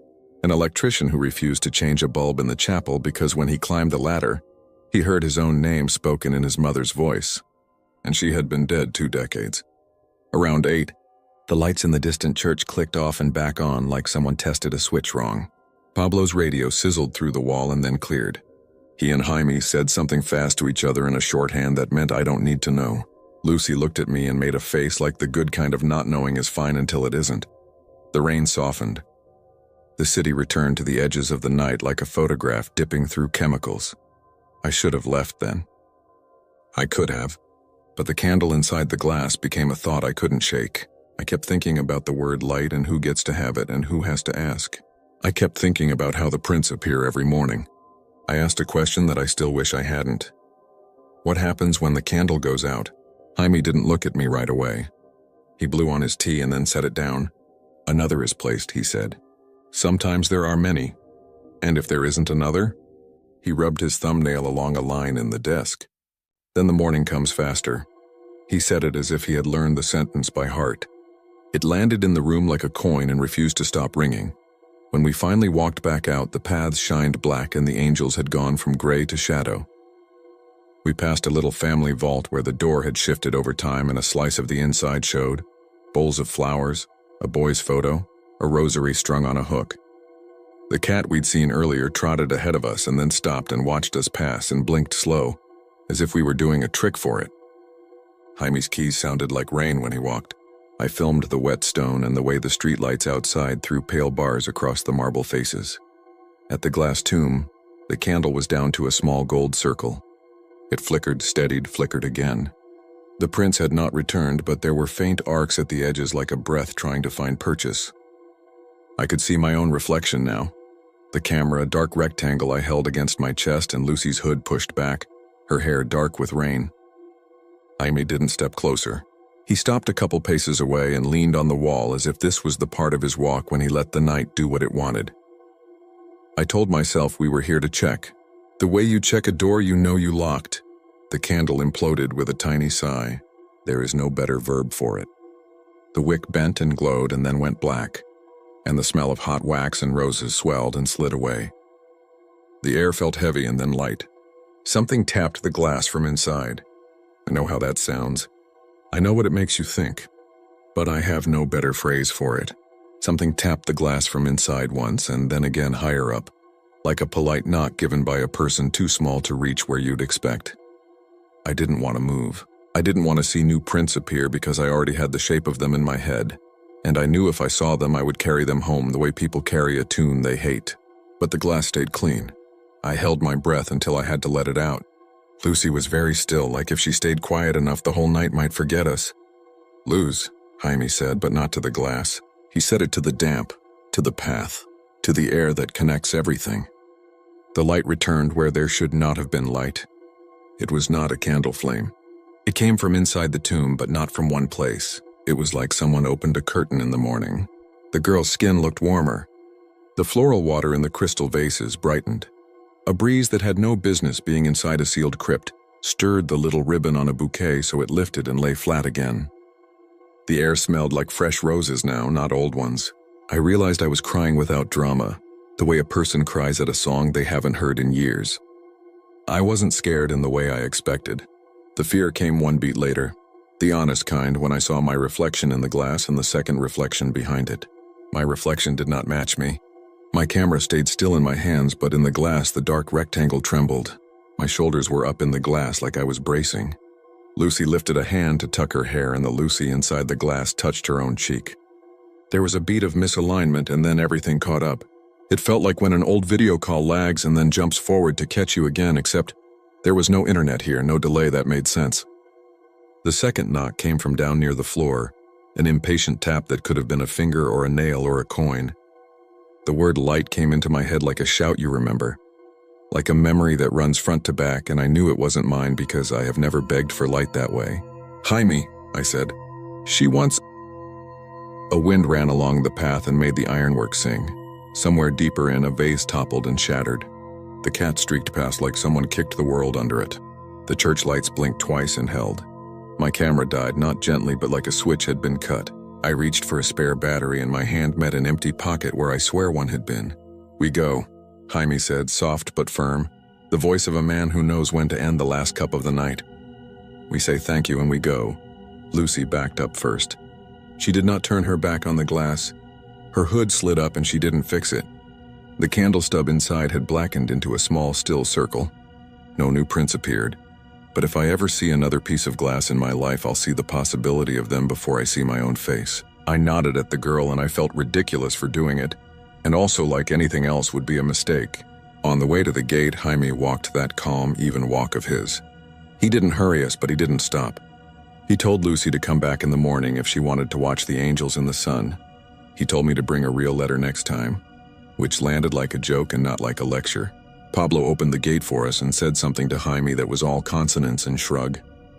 He wished us a good night in English because he'd been practicing. The rain made a quiet on the stone and the city poured in. Taxis sliding by. A couple arguing softly under a shared umbrella. A dog pulling at a leash like it had a job on the next block. I walked Lucy to her bus stop because it felt like one of those decisions that sits down next to you later, if you make the wrong one. We exchanged numbers with the understanding we wouldn't use them.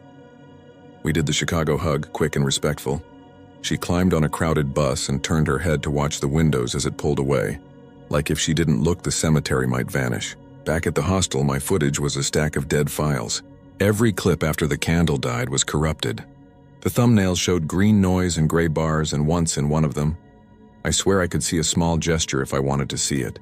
The shape of a hand cupped as if to hold a flame. I told myself that was dumb. I told myself I was tired. I told myself I had enough for the video and a good voiceover if I played the whisper part right. When I showered, the bathroom mirror fogged fast. That's normal. What wasn't was the small space cleared by a pair of hands near the bottom of the glass, prints no bigger than a child's.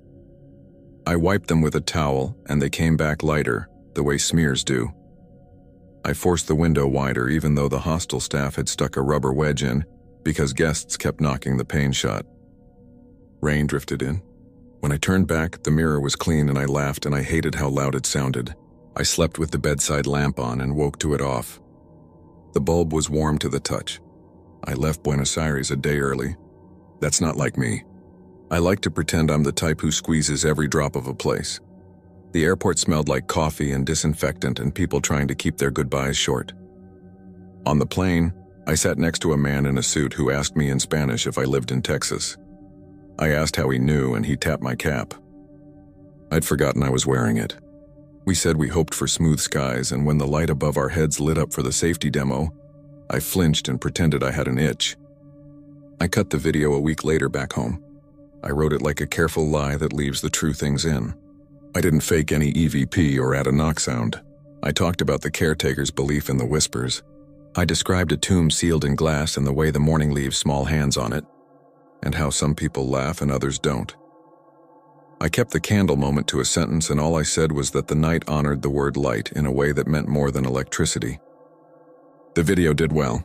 Comments said, "Nice voice, great atmosphere, too slow." A man whose profile photo was a dog said his grandma once told him glass remembers fingers. A woman with the username Rooftop Sunset said her aunt took her there when she was 8 and told her not to breathe on the glass because it makes them hungrier. Someone whose English was careful and formal wrote that the dead in La Recoleta whisper in many languages because many of them lived in more than one. It has been months, and here is what I don't put on camera. Sometimes I wake to a room lit by a square of streetlight, and I see a patch of fog on the window from inside without the rest of the glass fogging with it. Sometimes I wipe it away, and sometimes I don't. Sometimes I find my bedside lamp turned to its lowest setting when I know I left it bright. My cat, who used to ignore everything I did unless food was directly involved, now sits facing the wall opposite my bed at dawn and purrs like she's telling a story. The roses in the grocery store by my apartment smell stronger to me than they used to, and I can tell the cheap ones from the expensive ones by the way the scent sits in the air. When the power flickers, I feel a little polite tap under my breastbone.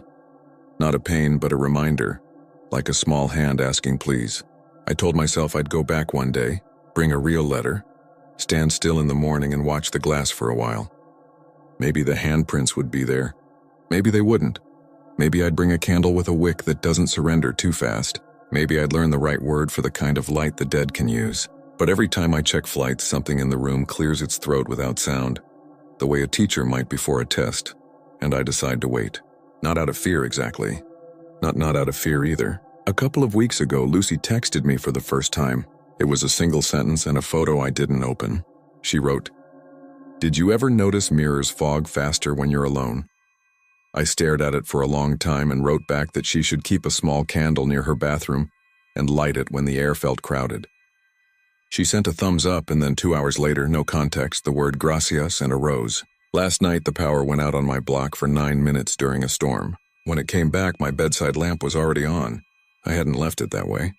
The bulb glowed steady like it had been burning the whole time. I lay there and counted my breaths and told myself the night had honored the word light again, and that it didn't matter who asked first. It was enough to answer. It is still enough. I don't need to believe more than that to sleep, and on the nights I can't. When the room feels one person fuller than it should, I say it out loud in the dark in the Spanish I learned from strangers, the only prayer I have that anyone might accept. I say luz por favor, and somewhere not far, the sound I think of as a small polite knock comes once as if to say gracias, and then it goes away.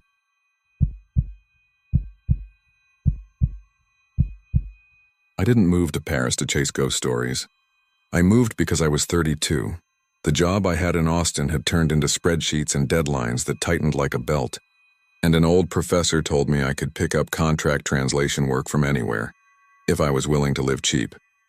I took a studio near Gambetta that felt like a ship cabin, narrow, slanted wood floor, a window you had to shoulder to open. The bakery downstairs made the whole staircase smell like burnt sugar each morning. I brought 2 duffels and a short list of places to see.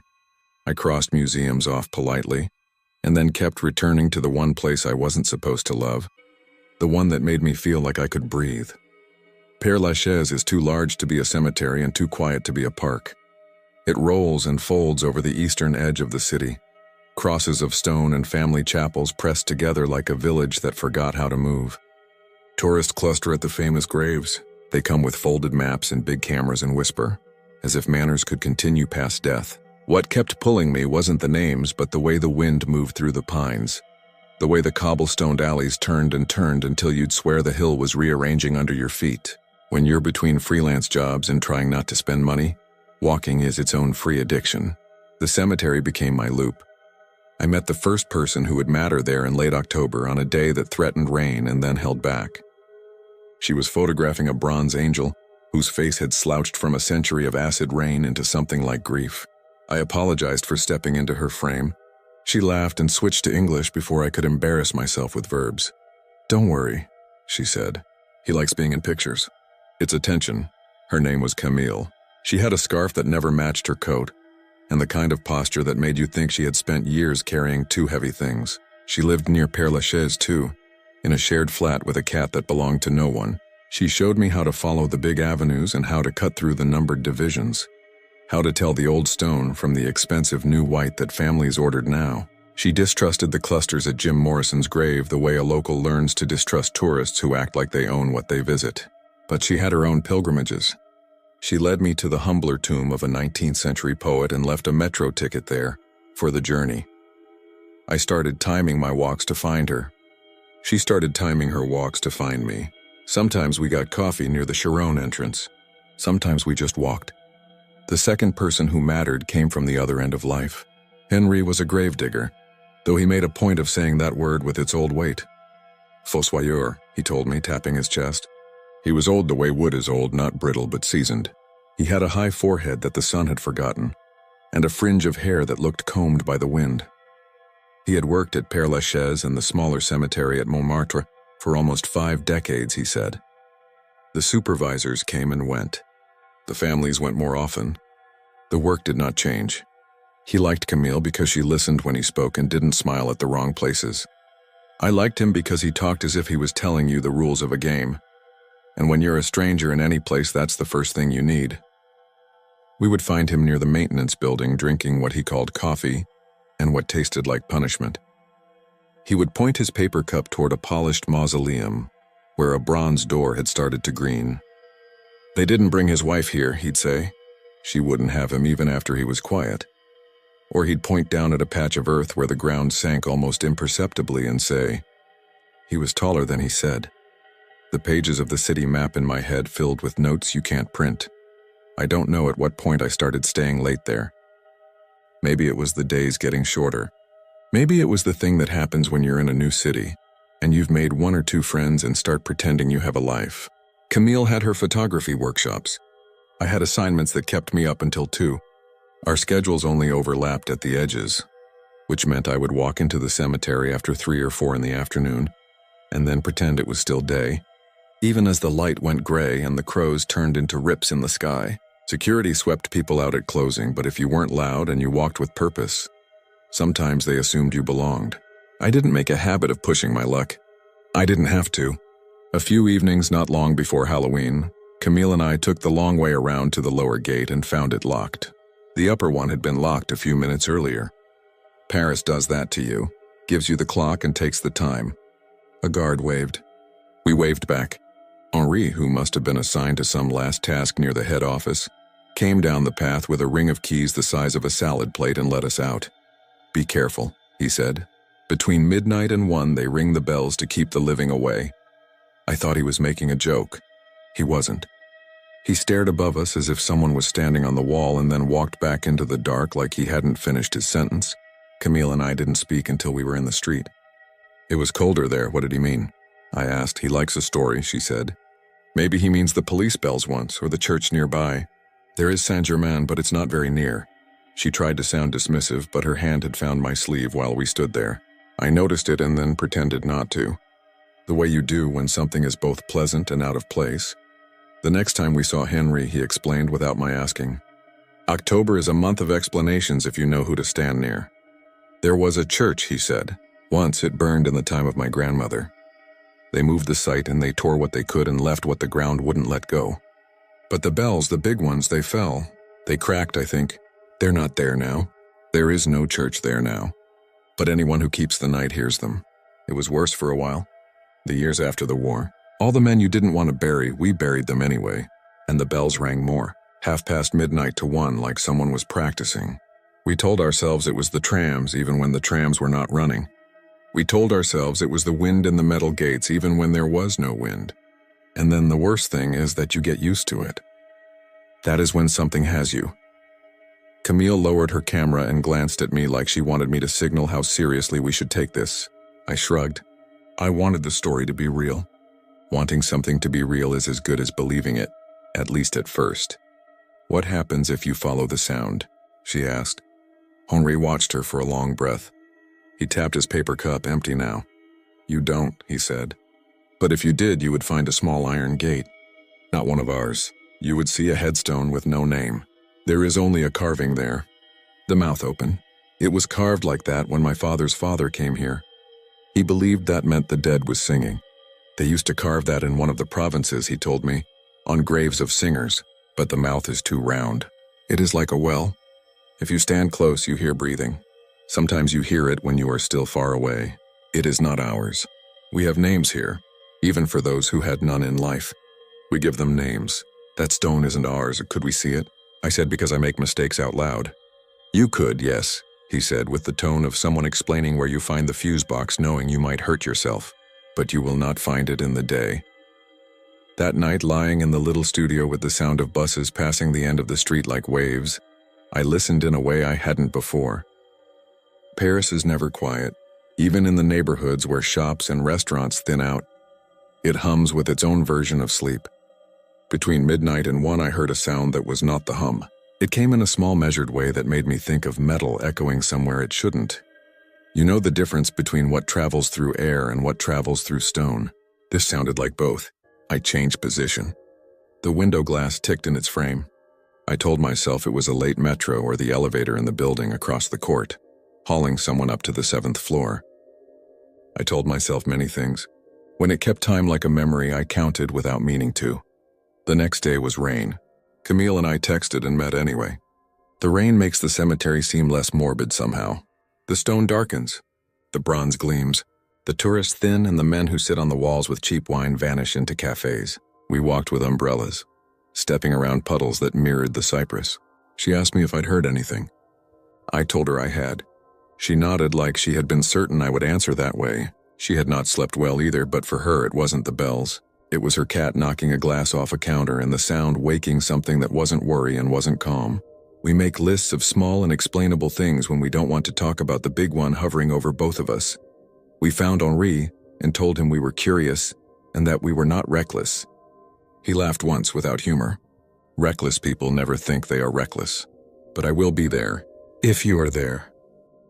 We agreed to meet at a cafe on Boulevard de Ménilmontant near the entrance at 11:30, and he would take us in. He knew all the guards by name. He would talk them into pretending they hadn't seen us. I paid for our coffees in advance because it felt like a ritual, and because I needed the courage of having done something. The day ran away and then walked back in a different coat. I did what you do before you do something you suspect is stupid. Called my mother, answered emails, washed dishes that didn't need washing. I checked the time so often the numbers started to look like a code. We met Henri as planned. He had a raincoat on that belonged to another decade, and a flashlight that looked older than any of us. "It is for theater," he said, hefting it. "If you see me use it, go the other way." The guard at the gate gave him a theatrical scowl and a nod like they had rehearsed this scene 100 times. We slipped in with the last of the legitimately delayed families and moved up the main avenue. The cemetery felt different in the evening. The pigeons were louder. A police siren far beyond the wall pulled a thread above us. Camille walked close to me but didn't take my arm this time. We were being brave. We had someone older with us and therefore felt licensed. The lights at the maintenance yard were on, a rectangle of white that looked wrong wrapped in all that black. Henri took us past it and onto a narrower path. He didn't take the main lines. He cut right and left along alleys I didn't know, through divisions with low numbers and then high. The ground rose. I kept waiting for him to put on his flashlight. He didn't. The dark was enough and he was too proud to admit a need. Sometimes I saw his hand touch a fence like he was reading Braille. At first I heard nothing but the sounds the living make. The scuffle of our shoes. The breath of the person beside you. The umbrella tips tapping on metal as we squeezed between a tomb and a tree. Then the city's outer noises arrived, piled on top of each other. A truck on a bridge. A motorcycle needing attention. Someone shouting words that made sense only if you had been in the earlier argument. I focused on that because it was easier than listening for what I was about to hear. We were very near the higher wall when the sound reached us. If you asked me then what it was, I would have said it sounded like bells in another room, that vague like someone had a radio on 2 doors down and never changed the station. It wasn't loud. It wasn't urgent. It would have been easy to ignore if we had wanted to. We had brought our wanting earlier and it was being weighed now. Henri stopped. He did not look at us. His head tilted and then tilted to another angle, as if whatever he was hearing kept altering its distance. "You hear it," he said. It wasn't a question. "Yes," Camille said. Her voice was careful. Mine would have been careless. I was afraid of what mine would say, so I said nothing. We stood and listened. The bells did not mark time like a clock. They sounded like practice, like when you hear a musician in another apartment working on the same difficult shape. Short, and then a pause, then another short, then a longer one. The pattern settled into me like a heartbeat you hadn't noticed was happening out of sync with your own. Camille lifted her phone, half to check the time and half to pretend we were still in a normal evening where phones do normal things. The screen lit her face blue. For a second, I thought I saw her eyes reflect something like light moving behind us. I turned. There was nothing but stone and the wall and the sky. Henri started walking again without a word. He walked to the right where the path narrowed and then turned out of its own way, toward a section I had never crossed. The numbers on the corners were smaller or missing, like no one cared what was labeled here. The bells were louder now, which is to say they were closer. Sound in that place doesn't behave the way you expect it to. It seems to be coming from the direction you don't want to walk. We came to a corner where the ivy over the wall was older than any ivy that should be permitted to exist. It climbed not only the wall but slung itself over to the branches of a black poplar and back down into a thicket, as if it were trying to stitch the ground to the sky. There, half buried in green, was an iron gate that had no business being where it was. It wasn't a grand gate. It had no family name in an arch and no wreath. It was the kind of gate you put at the back of a garden to keep out a neighbor's dog. The iron was rounded at the top, as if it had been softened by hands. The bells were behind it. Henri did not reach for it. He folded his flashlight under one arm like he was about to take a photograph. "Do not go in," he said. "Not for curiosity. Not for pity." Camille and I stood side by side. The gate was pushable. There was no lock. Someone who wanted this to remain a secret had not wanted it to remain a secret too much. Even in the failing light, I could see that beyond the gate there was no neat rectangle of graves. There was barely ground. It looked disturbed. Not fresh, just wrong, like the earth there had learned a different grammar. And there was the headstone. If I had seen a picture of it, I would have said it was modern. It had the plainness modern sculptors like. No date, no name, no beloved. The carving was deep, an oval, and you couldn't tell if the mouth had been meant to be screaming or singing because there was nothing around it to read it against. It was a mouth open the way a tunnel mouth is open. The corners were too clean. There were marks near the top that might have been chips. I took one step and then another. The bells sounded like they were in the stone itself, like someone had set a small chime behind the slate. "If you stand close enough, you hear breathing," Henri said. He did not come closer than the gate. He said it like a weather report. Camille took a small breath and then another, sinking herself to something that wasn't the bells. She looked at me. It wasn't the look you give when you want permission. It was the look you give when you're telling someone that what you're about to do isn't their fault. "If it's just a resonance," she said, "we will know." She stepped through the gate.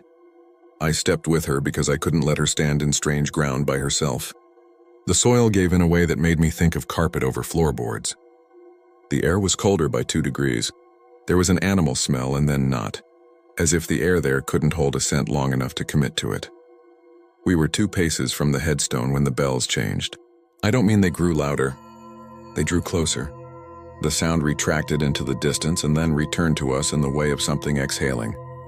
The mouth in the stone was only a carving, one of us would say forever after, stubbornly, but I could feel its emptiness like a heat you can't see. Camille leaned toward it without kneeling. She did not touch it. She stood as if she was listening to a wall for plumbing. The impulse to say her name came and I did not. If I had said it, she would have turned and maybe it would have been different. Or maybe that's just another superstition to stack next to the others. She bent her head very slightly and then stood still. Afterward, when I try to explain this part, I always make my hands into a shape. Imagine standing beside someone you know well enough to recognize by outline in a crowd. Now imagine that shape breathe differently. Imagine that instead of their breath filling their chest, it seems to be going somewhere else. The sound in the air in front of the stone took on the shape of her own inhaling, and then the stone sighed back. I pulled her hand without meaning to. It surprised both of us. She didn't pull away, but she didn't step back either. "It's just air," she said softly. "There's a cavity." The rain collected. "There's a sound because it moves through." The bells struck one long sound that went off key at the end, like some part of it had cracked again in the making. I had the strongest sense that something expected a complete pattern and had not been given it. And then there was a different sound, very small, a scrape. Henri's voice came from the gate and did not rise above a conversational tone. "Enough. Come." I heard steps on the path behind us that did not belong to the three of us. That would be the sentence a sane person obeys. I should have gone then. I stayed because I wanted to see what the scraping was. It was the sort of tiny noise that always ends up being a leaf. It was not a leaf. It was the stone on its base settling a fraction, as if someone on the other side had shifted weight. The dirt at its foot seemed to pull inward slightly, as if the ground were wanting something back. My mouth tasted like pennies and I didn't know why. Camille reached into her coat pocket, pulled out her metro ticket like she always did at her poet's grave, and held it like it might be the one concrete thing in the world. "Leave nothing," Henri said, the first time I heard him sound urgent. "You don't owe it anything." She lowered her hand. We backed toward the gate together, as if we had practiced this retreat, as if someone had told us once not to turn our backs on the ocean. I stepped out. She stepped out after me. Henri's hand was on the gate before I understood he had moved. He didn't slam it. He eased it closed. His simplicity made me more afraid than a shout would have. The bells went on for a while after we left that corner. We took the broader path down. I didn't try to mark it in my head. It was better to let the cemetery hold that path by itself. When we reached the open, where the avenue widens and the statues stop pressing their hands to their chests, I realized there were other people here after all. A small truck moved near the maintenance area. A couple in jackets spoke quietly near an obvious grave. A guard's radio hissed. The normal night had resumed in that way normal nights do, pretending you had not been somewhere exceptions congregate. At the cafe gate, Henri stopped. "Do not come back at the same hour," he said. "Not this week, not the next. Let it breathe by itself." We nodded. He nodded back and went the other way, a man who had performed a chore not required of him. I walked with Camille down to the boulevard and we stood on the curb until the bus came, though neither of us needed it. She touched my wrist. "Your pulse," she said. "It's too quick." "So is yours," I said, and it was. We always try to return to ratios when we're scared. We messaged each other when we were home, the kind of messages that say nothing important, just there, and yes and see you. I slept badly. The bells found me even through the apartment walls and the ordinary domestic noises the building makes when everyone is doing nothing. At the half hour, they paused longer than they had before and then started again, and I thought of a metronome out of True. The next day, I had a translation due and did none of it. Words I usually liked looked staged. Camille sent me 3 photos and then deleted them before I could answer, writing bad light and then no. I don't know why, actually. One of the photos, the last before she removed it, caught the shape of the gate not centered and the ivy the color of old coins.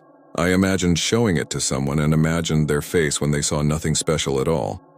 We saw Henri at noon and acted like we weren't going to say anything. He spared us. He waved off our thanks with an old man's scowl at gratitude. He said, "You'll hear it for a few nights now. It gets worse and then it gets better. Like weather." "How did it begin?" Camille asked. "The bells?" Henri lifted his shoulders and then lowered them. A Frenchman's shrug that caught all the helplessness of someone who has had to settle for untrue explanations because the true one won't be told. "This hill used to be another hill," he said. Before the cemetery, there were gardens and a convent and a few trees that belonged to no one. The bells were for prayer. The bells were for fire. The bells were for warning. When they took the bells down, it took the need out of the city but left it in the ground. That is as good as anything. He was trying to reassure us, and it didn't reassure. Because he had said it in that tone, the tone of someone who knows something's roots go down deeper than he can reach with speech. That afternoon, I walked through the smaller cemetery at Montmartre to prove to myself there were graves that felt like ordinary grief, not returned mail. The stones there are different, the shadows longer. I felt better and then worse because I felt like I was cheating on a place. The next night I didn't plan to go back. I wanted to be a person who hears a story told to him once and respects it. At 1:45, the city started moving the way a room moves when someone stands up to leave. I put on my coat. Camille texted me a single word. "No." "Okay," I wrote without fancy punctuation. I turned off the phone. It buzzed again anyway. I didn't check it. I lay on the bed with the lights off and tried to listen only to the refrigerator's small animal complaints and the upstairs neighbor's sink. The bells were careful this time. They approached like someone testing a step. I waited them out. At one, they stopped. I felt stupid for being proud of that. The following day, Camille didn't answer my noon message. That was normal for her on days she worked in the studio. She needed blocks of silence. At 5, I walked to the cemetery and waited at the gate the way someone waits for a friend who might be late because trains love to be. Henri wasn't there. Camille wasn't there. The sky was a length of dirty wool being pulled thinner and thinner. I went home and sent a "you good" message and then another. The kind of messages that carry more weight than they should just because they exist. She replied at 9. "I'm fine." Then, after a minute, "I was listening. I didn't ask to what." She answered anyway. "I think it's a place where breath goes," she wrote. I typed "don't." I sent it. It looked small on the screen. We made a plan to meet the next afternoon like sensible people at 3. We would go in the day and the cemetery would be what it is in the day. And we would walk the known route and take good pictures of well-behaved graves. We would bump into Henri and let him scold us into forgetting we were children. I kept the plan. She didn't. At 2:30, she sent a message that looked normal enough until you arrange the words differently in your head. "Running late. Don't wait at the gate. Going to the eastern path, easier for me to cut through. See you up top." It made sense geographically. It didn't make sense in any other way. No one who felt what we had felt 2 nights ago would cut through the eastern path alone at that hour. I called and got her voicemail. I walked fast. The cemetery was all leaf turn and stroller wheels. The crows were working a conversation with a pair of women carrying white flowers. I took the upper path like she said and then cut right, the way Henri had, telling myself I would see Camille's scarf any second. That bold red she wore badly on purpose. I didn't see her. I found the alley with the numbered stone on its corner, and then a smaller alley that had no number. I found the poplar and then the ivy. The gate was there. It was open. There is a small list of things the body knows before the mind consents. My legs wanted to run. My mouth wanted to call out and then not. My hands wanted to hold the gate closed and then cover my ears. I went in. It had not rained. The ground was damp anyway. Standing in that square of bad earth, I felt the bells arrive in the back of my head as a pressure that made my teeth feel loose. They were not loud. They were very close. The headstone with the mouth was the same and not the same. There were marks in the dirt at its base that had not been there 2 nights ago. You could call them paw prints if you wanted to be comforted. I didn't want comfort. They were scuffs in the high arc a foot makes when someone doesn't so much step as slide aside while looking backward. I know the shape of my friend's steps. That shape was there. Also, there were 2 coin-bright circles where something metallic had fallen and been taken away. A metro ticket or 2. That wasn't proof. Proof makes very little difference in places like that. The bells stopped as if interrupted by a hand. The silence was bigger than they had been. "Camille?" I said. The word was wrong in my mouth. I tried again in French. "Camille?" The word did not improve by translation. The air at the opening of the carved mouth felt different when I stood near it, as if it was warmer than the air around it, which is not a thing that an inert piece of stone does. It was the temperature of someone's breath. On the path behind me, someone walked slowly. I turned expecting Henri. It was not Henri. It was the younger guard who sometimes sat by the office, the man whose radio hissed. He had a cap on and a surprised look that was more apology than reproach. "Pas ici," he said quietly. "Not here." "I'm looking for my friend," I said. "She might have come."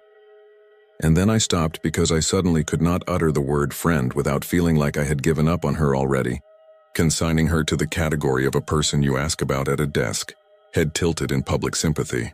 She might have come this way earlier. He looked past me at the headstone. He had the common Parisian tool for making something humiliating seem dignified. He pretended not to see it. "People cut through," he said. "People think they save time. There is no time saved here." "When did you last see Henri?" I asked, desperate for the normal. "The older man," he frowned. "Which one?" "There are 3 old men and they are all called Henri." He tried to be kind. "The one with the big flashlight?" "He's not been here today." "Right," I said. The ground was the wrong shape and I felt certain that if I stood there long enough it would persuade me to turn around and put my face close to that opening, the way one looks down a well for no reason. The guard put his hand on my sleeve the way you take someone's sleeve in a crowd so you do not lose them. "Come with me," he said. His voice made the world shallow again. When we reached the open avenue, the sky had that metallic brightness where you can't tell if it will rain. He asked for my friend's name and I gave it, and he wrote it down like he was catching it. He offered a bench while he made calls. I sat for 5 minutes and then I couldn't. I walked out, thinking I would circle the outside wall and find some ridiculous bit of pragmatism that had escaped everyone. The other entrance, the look of a path from the street. From the boulevard, the walls were blank and impolite, exactly as they're meant to be. I walked the whole length of it and back again. I bought a bottle of water from a Tunisian grocer and forgot to drink it. I sent messages and then deleted them unsent because they sounded wrong. They sounded like speeches from movies that pretend to be grief. At 7, my phone rang. Unknown number. It was Henri. He told me his nephew had given him my number months ago in case one of us had to tell the other that one of them had died. "It's better to have it and not need it," he had said. Like the lamp. Like the umbrella. He didn't waste prefaces now. "Don't come," he said. "Not tonight. Where are you?" I asked. "At home," he said. "Old men have homes. This surprises you." He made a sound that could have been a laugh. "There is nothing to do there now. You understand this. Your friend. She will not be found in the kind of searching you plan to do." A number of mean things pushed forward. I pressed them back. "How do you know that?" "If you do not trust me, I cannot help you," he said. "And perhaps I can anyway. But you are not the first to go where you went with the ideas you had. Sometimes they come back because the city still has use for them. Sometimes they come back because the breath they took they give. Sometimes they don't. Listen to me. When the bells begin, breathe shallow. Do not give them the shape of your breath. Do not go to it between midnight and 1. If you go, bring someone who will pull you by the belt like a bad dog. You let us go," I said, which is unfair to say to someone who had done what he had. He had the dignity to not apologize for letting us be ourselves. "I believed you would be good students," he said. "We are all bad students." I slept almost not at all. The bells were worse that night because I had named them. Camille didn't answer. The next day, the police asked me questions that felt like coaxing explanations from a child, and I resented them for how calm their notepads were. They took down her description and the clothes she had worn last and the places she cared about. They stood near me without touching me, and then left with the same absence of hurry they bring to everything. You don't need theatrical urgency to alter a life. Paper will do it. I went to the cemetery at noon because I didn't know what else to do. Henri was there, and for the first time since I met him, he seemed old in the way that doesn't age you gracefully. He looked like a house where someone had taken out a central wall and the ceiling had sagged. He didn't say, "I told you." He said, "Walk with me." I walked. We did not go near the place we should not go. He took me past graves with good names who had left fewer marks on the city than they had on their own families. He told me about a funeral in '86 where the men fought and he had to separate them with shovels. He told me about a woman who had tried to lie down on a grave in summer, and the stone burned her skin. He told me the small domestic ghosts of the place, the way an old man gives you a list of chores because work is what keeps the air from breaking. He had no prescription for me. He had warnings. Don't return at the hour. Don't leave offerings. Don't speak a name there. Don't try to trade. That last one came out before he could make it abstract. People try bargains, he said.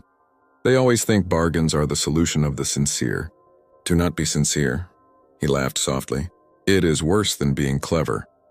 It's easier to write this than it was to live it because writing lets you flatten time into a line where things that were spread out can be arranged like coins. After 3 days of waking at noon and not eating, and then eating 2 croissants at 10 at night, after 4 days of answering messages from her classmates and then telling them not to go looking, after 5 days of watching her social media become a place where strangers left candles, I returned at midnight. I could say I went to disobey him. More honestly, I went because there was a mathematician's part of my brain that wouldn't shut up about sequence. The bells had a pattern and patterns yield. I told myself I would stand near the big roadway and just listen and count and learn and leave. The body is very good at turning just into also. The guard on duty wasn't the young one. The older one with the mustache was there, and he saw me and put his hand up and then kept walking like we had both agreed not to see one another. I stood in the nice, honest open where the statues looked like military men, prepared to be admired by the men they outlived. The bells started on time. I closed my eyes.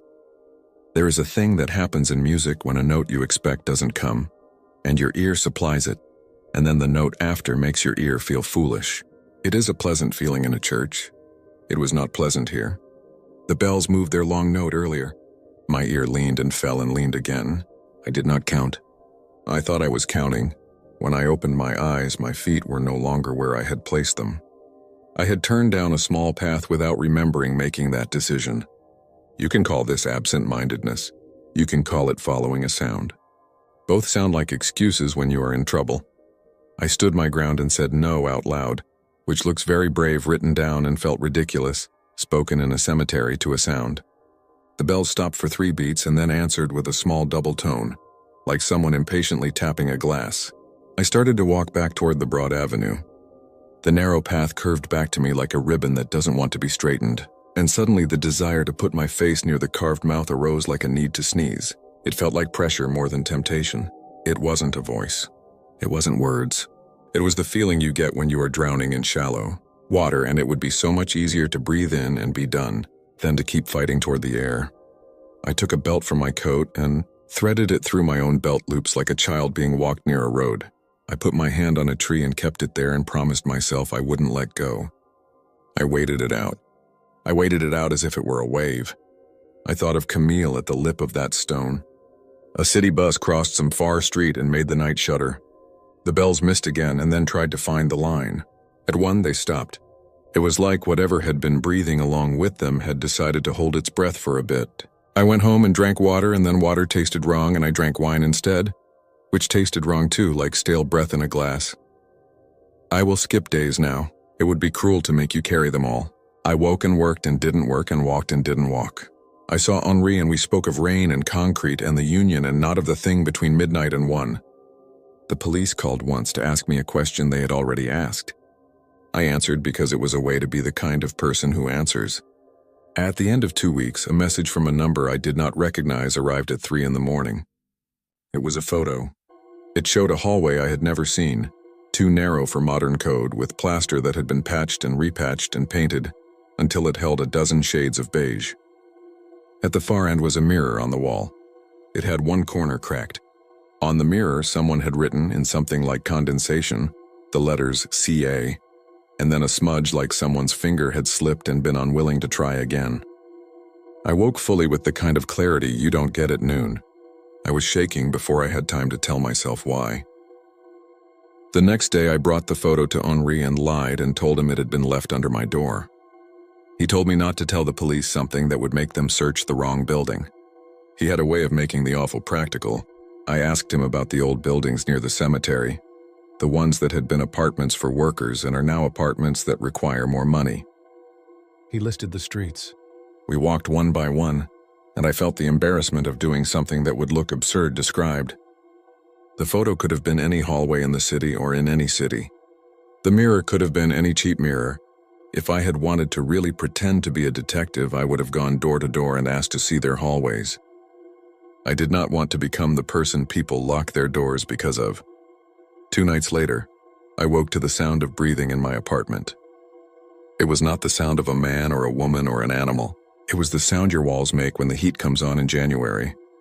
The long-drawn intake that ends with a clicking radiator, except it was October, and my radiators do not click. It came from the bathroom for a full breath, and then from the oven for another, and then from the window, and then from the closet. I got out of bed. I stood in the center of the room like a person demonstrating the minimalism of his life. The sound oriented itself toward my face. It felt like someone standing too close. It moved to the left and then to the right. There are very few things you can do in that moment that aren't ridiculous or dangerous. I said out loud, "You can't have mine. It belongs to me, and it belongs to someone else too." I did not know who the someone else was. I didn't expect the thing to answer. It didn't. It stopped. Then, a second later, a single bell sounded from somewhere it should not be able to sound, from the wall between my place and the neighbor's, muffled the way you hear a neighbor's laugh. The following morning, I ran into the neighbor on the landing. She is in her 70s and treats everyone like a grandchild even if she has no grandchildren. I asked her gently if she had heard any strange sounds at night. She shook her head. "Always," she said. But when I described bells, she made a sad face. We had those when I was a girl. Now they make noise with lights, you know, your phone, everything is now. Bells are better. They shame you into listening. I am writing this many months after those nights because it took months for me to admit the shape the thing had taken. You want injury to be dramatic. You want the missing to be missing all at once. It is worse when they are missing in small ways first. Camille became someone whose name made people look down for safety, and then look up for permission to change the subject. The cat found a new lap. Her roommate put her shoes in a bag and then put the bag in a cupboard. Her mother wrote me a message in a French made of nice formal phrases, and then switched to English for one sentence because she needed to. You are the last to have known her when she was not a name. I still see Henri. We sit on a bench and both pretend we have outlived worse. When we pass certain divisions, he touches the corner of a name with the pad of his finger. He has never gone with me to that iron gate again. I have walked near it in the day and found the ivy thicker, as if it had decided to cover not the gate but the idea of a gate. The path changes the way the cemetery paths always change. That's its defense and its threat. If you're thinking of coming here because you want proof of some world next to the one you live in, stay home. Or rather, go to the places everyone goes. Take your picture by the famous graves and send it to people who love you, who can tell by the angle if you're eating, if you're tired, if you're likely to make a bad decision. Watch the crowds, watch the tired guards. Give the ground nothing. In December, I went late again, not to tempt anything, but to be near the thing because sometimes that's all we can do for each other. The air had that metallic taste it gets before snow. The bells sounded and were almost faithful to themselves. I stood a long way away and counted under my breath like you count for a child. While I stood there, a couple walked past, both in black coats, whispering in German about a singer's grave they hadn't found yet. A teen with a camera did what teens with cameras do and pretended he had a right to climb a statue, and a guard shouted without heat. Life had returned to its rehearsal. Then a breath behind my left ear that was not the wind said nothing at all. And in the not saying, I learned the shape of what it wanted. It wanted something not contained in lungs. It wanted the pattern, the habit, the part of breath that is not air but exchange. You cannot give that once. You give it every time you walk into a place that expects you and asks to be told a story. I left. On the way out, I stopped by the poet's grave. There was a metro ticket there. It looked soft, rain dissolved. It might have been anyone's. I took it because I could not bear the thought that holding breath in a single place was all that could be done. I rode the line once out to the far station with 2 names and back again, and every time the doors opened I waited for a breath that was mine and not mine. When I got home, the apartment exhaled like it had been keeping itself upright for me while I was away. If you go to Père Lachaise, you will not find a map that shows the little iron gate. You will not convince a guard to point it out. You might hear the bells anyway if you are there late, and you have brought with you the sharp part of attention that makes you pay for things even when the sign says free. If you stand close to the stone with the open mouth, you may tell yourself the breathing is air, moving through a cavity, a trick of temperature, a resonance of trains underground. I will hope for you that you are right. If you're tempted to listen longer, to make the pattern complete, count to 10. Not out loud, but so that your tongue remembers what numbers are. Then walk the other way. Find a grave with a name. Put your hand on it. Say that name to yourself like a promise to someone who expects you to keep it. Go home. Leave your windows open just a little so the city can get out if it needs to, and so can you. On New Year's Eve, I stood at my crooked window with a glass of something that tasted like other people's holidays, and listened to 10,000 fireworks making their New Year arguments. Between the explosions, there were small metallic sounds as if someone were practicing, refining, leaving the off notes out. I counted without meaning to. I stopped myself at 8. I said Camille's name, and then I said it in another language, and then I said it with no sound at all. I didn't hear an answer. I heard breathing. It wasn't in the walls and it wasn't in the room. It was as if the city itself had leaned against my building to rest a moment before going off to wherever cities go when they need relief. I did not give it mine. I turned on the radio. A stupid song played, one you would never leave at a grave. I put my glass in the sink. I slept. This morning, while I was writing this, the oven made a small intake of air and the window answered with its own. It sounds like a house. It is a house. The bells will ring again tonight. There is no church. There is an hour. There is a gate where you don't need a key and a stone with a mouth that will never close. If you stand close enough, you will hear breathing. Perhaps it is your own. Perhaps it is the hill teaching you how to do the thing it cannot do. Either way, the rule is the same as it has always been for any breath in any body in any city. Take only what you need to live, and leave the rest in the air for those who will find it and think it came from a place with a name.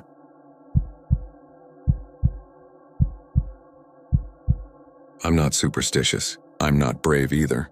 I'm the kind of person who reads the signs on a hiking trail and actually follows them. That's why what happened at Okuno-in still bothers me. It felt like I did everything right until the moment I didn't, and that one small choice keeps echoing in the quiet parts of my day. This was 2 summers ago, late June, the rainy season. I'd been teaching English in Osaka for almost a year, and my coworker Maya kept telling me I needed to get out of the city more. She had an uncle, Kenji, who lived in Wakayama and visited Mount Koya a few times a year to pray. He wasn't a monk, just a middle-aged office worker who knew the area and liked long walks. He offered to show us Okuno-in, the famous cemetery where 1 million souls were said to rest among cedar trees so old they looked like the pillars of a drowned cathedral. We took an early train, then a cable car, then a bus that smelled faintly of wet fabric and temple incense. It drizzled the whole way. By the time we stepped into the forest, my jacket had taken on that cold, soaked weight that never really dries. The air was clean in a way I wasn't used to. It smelled like cedar resin and wet earth and something sweet you only notice when you stop thinking. The path began as a wide stone walkway between moss-coated gravestones. Jizo statues wore red bibs that had faded to a soft pink. Wooden prayer tablets hung in clusters, their edges swollen with rain. Lanterns stood everywhere. Stone lanterns on squat legs and tall ones with roofs like pagodas. The flame inside them wasn't flame exactly. It was light. It didn't move the way a candle does, didn't flicker when we passed. Kenji said, almost casually, that the main hall farther in held thousands of lanterns that had burned for centuries without oil. I laughed because it sounded like the kind of myth you tell tourists. But when we got to the first gate and I felt the warmth of one on my hand, no heat, just a sensation like standing near someone breathing, I stopped laughing. We checked into a shukubo, a temple lodge, and they gave us thin futons and a dinner served so neatly it made me self-conscious.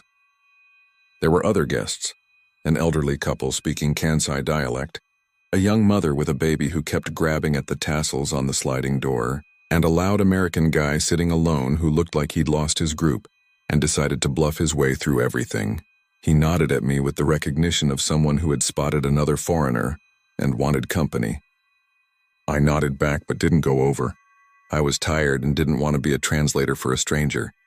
After dinner, a monk with a smooth, unreadable face came to the common room and gave a short talk in Japanese. Kenji translated. The rules were simple.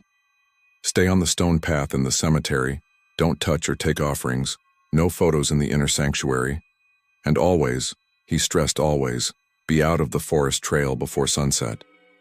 They close the forest gate at dusk, he said. Even if the main path is still open, the forest trail is not for night walking. It's easy to get lost. There are animals. There are other things. He smiled when he said that last part, but it wasn't a joke. Kenji added, quieter. Some people say Kobodaishi still walks there to check on the graves. Founder of the sect, he touches the stones with his finger to see who is ready to rise. Old story. The loud American guy raised his hand and asked in English if the lanterns were electric. The monk looked at me and I nodded toward the guy to show I'd translate. The monk answered in a way I couldn't fully pass along. He said the lanterns burn because people keep them burning, not with oil, with other things. He didn't elaborate. We went back out in the afternoon.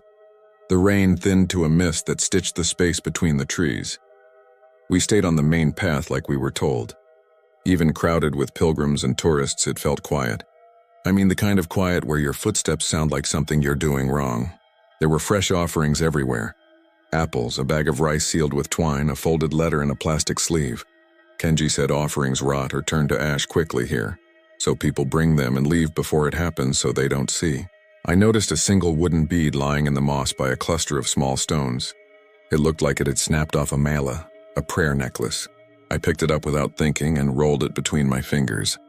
Maya saw me and said careful, but I was already putting it back. I want that part on the record. I put it back in the moss. Whether I put it exactly where it had been, I don't know. It's a strange thing, but the second I let it go, I couldn't remember the exact dent it had made in the moss. A few steps later, I looked down and realized somehow that bead was in my pocket. That sounds impossible, I know. But I reached in and felt it there, warm like it had been in someone's hand. I decided I'd drop it in the next donation box and ask forgiveness in the form of coins. We stopped at a tea stall where steam clouded the glass, and the woman behind the counter didn't look at anyone directly. She served us sweet hot tea and a tray of mochi. The American guy was there too, flipping through his phone with a look what I got grin. He had photos from beyond a rope barrier. "They can't stop you," he said to me. "It's a public place." He introduced himself as Mark and asked if we were staying the night. He told us he planned on coming back after dark. "That's when you get the real stuff," he said. "Long exposures with the lanterns, the fog, maybe a monk or two viral." Kenji leaned in and said quietly, "Don't go after dark. The forest changes its mind about what is a path." Mark smirked. "You sound like my grandma. It stayed bright until late, as summer does there. After evening prayers, I tried to sleep and couldn't. The sound of rain is supposed to be calming. It wasn't. The bead in my pocket felt like a splinter in my thoughts. I got up for a drink from the vending machine in the hallway. When I slid the door open, cool air moved over my bare feet, the hall light hummed, and I saw Mark walking past, wearing a rain shell and a headlamp. "Don't," I said before I had time to decide to say it. He grinned. "You coming?" I shook my head. He kept going. I watched him disappear down the steps into the courtyard where the gravel looked like black sugar. I stood there too long, indecisive, and then I heard Maya's voice behind me. "You're not really thinking about following him, are you?" I said no. She looked at me like she was tired of me pretending I didn't want to. "You're going to worry all night. Let's at least walk to the main gate and make sure he's turned onto the paved path." I wish I had said no again. That's the choice I keep replaying. We didn't tell Kenji. I put on my jacket and shoes without socks, and we slipped out. The courtyard lanterns made pools of milkish light that didn't touch the edges. The forest had that night smell, wet and sharp. The main path to the cemetery still had a few visitors heading home. We passed a police box where a board officer glanced at us and looked away, and then the foot traffic thinned.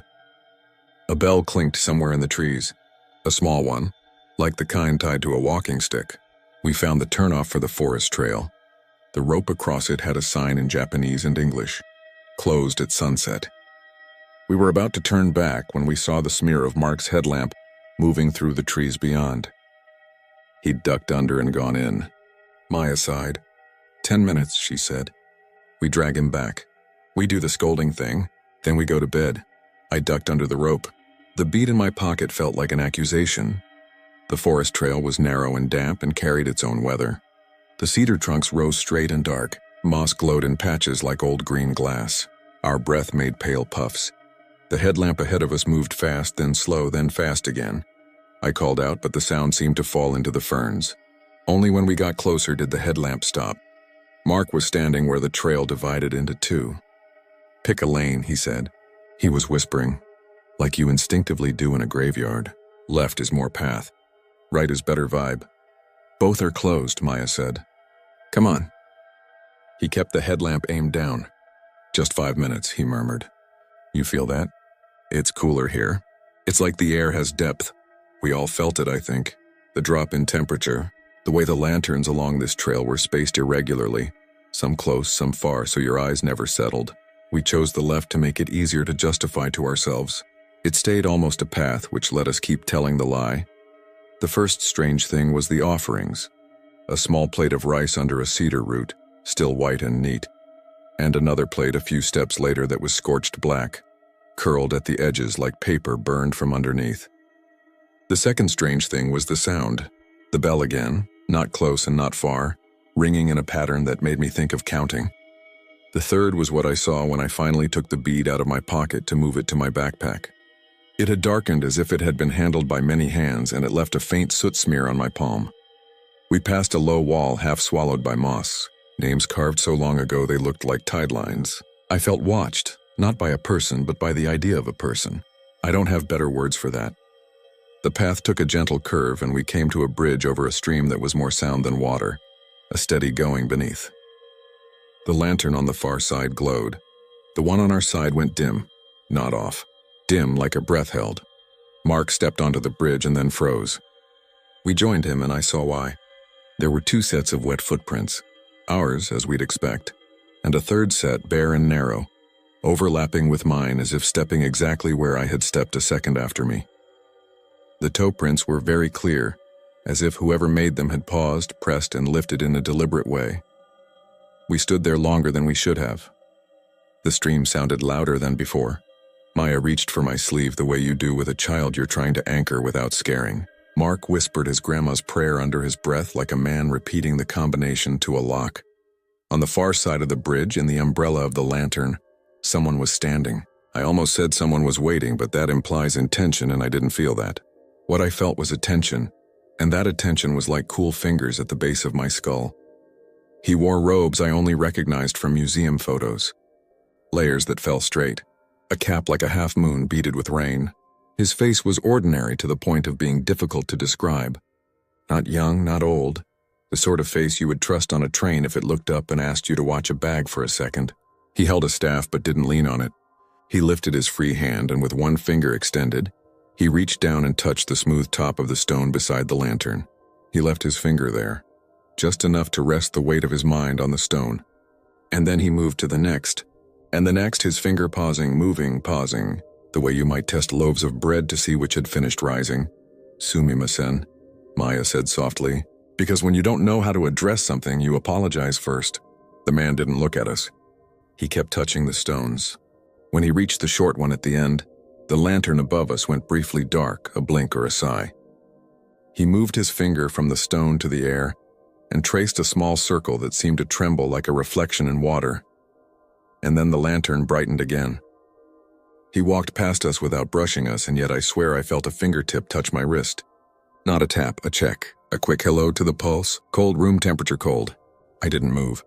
I watched his brown hem pass, rain ticking on it like beads. He crossed the bridge and touched the first stone on our side the way he had the others. Mark said in English because it wasn't for anyone but himself, "Holy shit." He lifted his phone.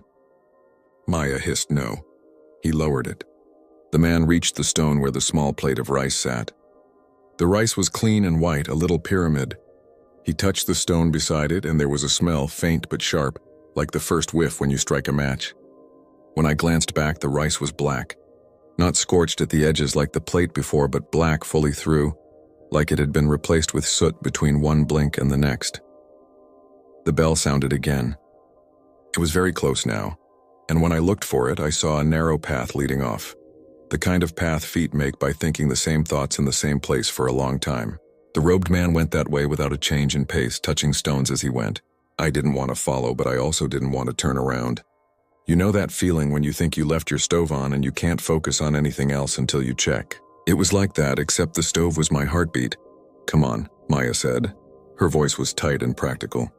She took my sleeve again. "We go back now." Mark didn't move. He was looking down at the bridge where the bare prints overlapped mine. "He stepped exactly where you stepped," he said to me. Like he was checking your weight. We started back anyway. The path didn't look the same. We passed the low wall again, except the names were deeper and fewer. The bell sounded behind us and then ahead of us and then from a place that wasn't left or right. I tried not to look at the lanterns, but one caught my eye. Inside the glass, the light had holes in it like something cooking. The bead in my pocket felt heavier. I took it out to throw it away, but my hand wouldn't open. Not couldn't, wouldn't. The idea of dropping it made my breath snag. I told myself I'd return it at the main hall. I told myself it mattered to do it right. We came to a fork we didn't remember. There were 3 choices. The middle one had a string of tiny bells tied along a branch like a warning for a creature that can only hear. The left looked clearer. The right smelled like old wood smoke. It was full dark now under the trees. Our headlamps made tunnels that seemed to bend around us, not because the light moved, but because the forest did. We chose the left because there was a sign with an arrow that looked like the kind of arrow a city worker would nail up and then forget to remove. We found the bridge again, or a bridge. It looked the same but different, like a dream that repeats without repeating. The bare prints were there, still damp. They overlaid mine perfectly again, toe for toe. I didn't test it, but I felt the certainty of it in my heel. "Okay," Mark said, too loud. "I'm done. This was fun, but I'm done." He took a step and then another, and then he wasn't between us. He was a few steps ahead, and then he was a few steps more. And then he was gone, as if the trees had rotated and put someone else where he'd been. Maya called his name. I called his name. The forest didn't give it back. I started to panic, and I know how worthless that is to say. Panic doesn't feel like anything useful. It feels like you forgot how to swallow. I swallowed anyway and said, "We go to the main hall, we find the monk, we tell him we broke the rule, and we take whatever scolding or fee or ritual we have to." Maya nodded and grabbed my hand properly this time. We moved faster. The path widened. The lanterns grew closer, and the light changed from that milkish breathing to a gold that reached the undersides of cedar branches. I heard people ahead, footsteps, a cough, the soft murmur of a child. It was like coming up out of a pool. We stepped through a gate, and there it was. The hall of lanterns, row after row after row, a ceiling of light that didn't flicker and didn't smoke. The air was warmer there. People stood in clusters, faces tilted up. It should have felt safe. It didn't. The bead in my pocket pulsed once, hard like a second heart, and then cooled. A monk approached us. Not the one from before. A younger man with kind eyes. The kind of kindness that knows exactly how much kindness to give and save. He looked at our faces and said gently, "You came from the forest trail." It wasn't a question. He glanced down at my hand, at my wrist, and then at my pocket. "Please," he said, and he cupped his hands without touching me. I took out the bead. In the hall light, it looked like a bead again, smooth and ordinary. I put it into his hands, and as soon as his fingers closed around it, I smelled that struck match scent. He opened his hands to show me. The bead was a little circle of gray ash. He closed his hands again, and when he opened them the second time, even the ash was gone, like a trick you'd see in a street performance and pretend you didn't want to know. I started to explain without knowing what I was going to say. "I didn't mean to take it," I said. I picked it up and put it back, and then it was, "You brought it back," he said.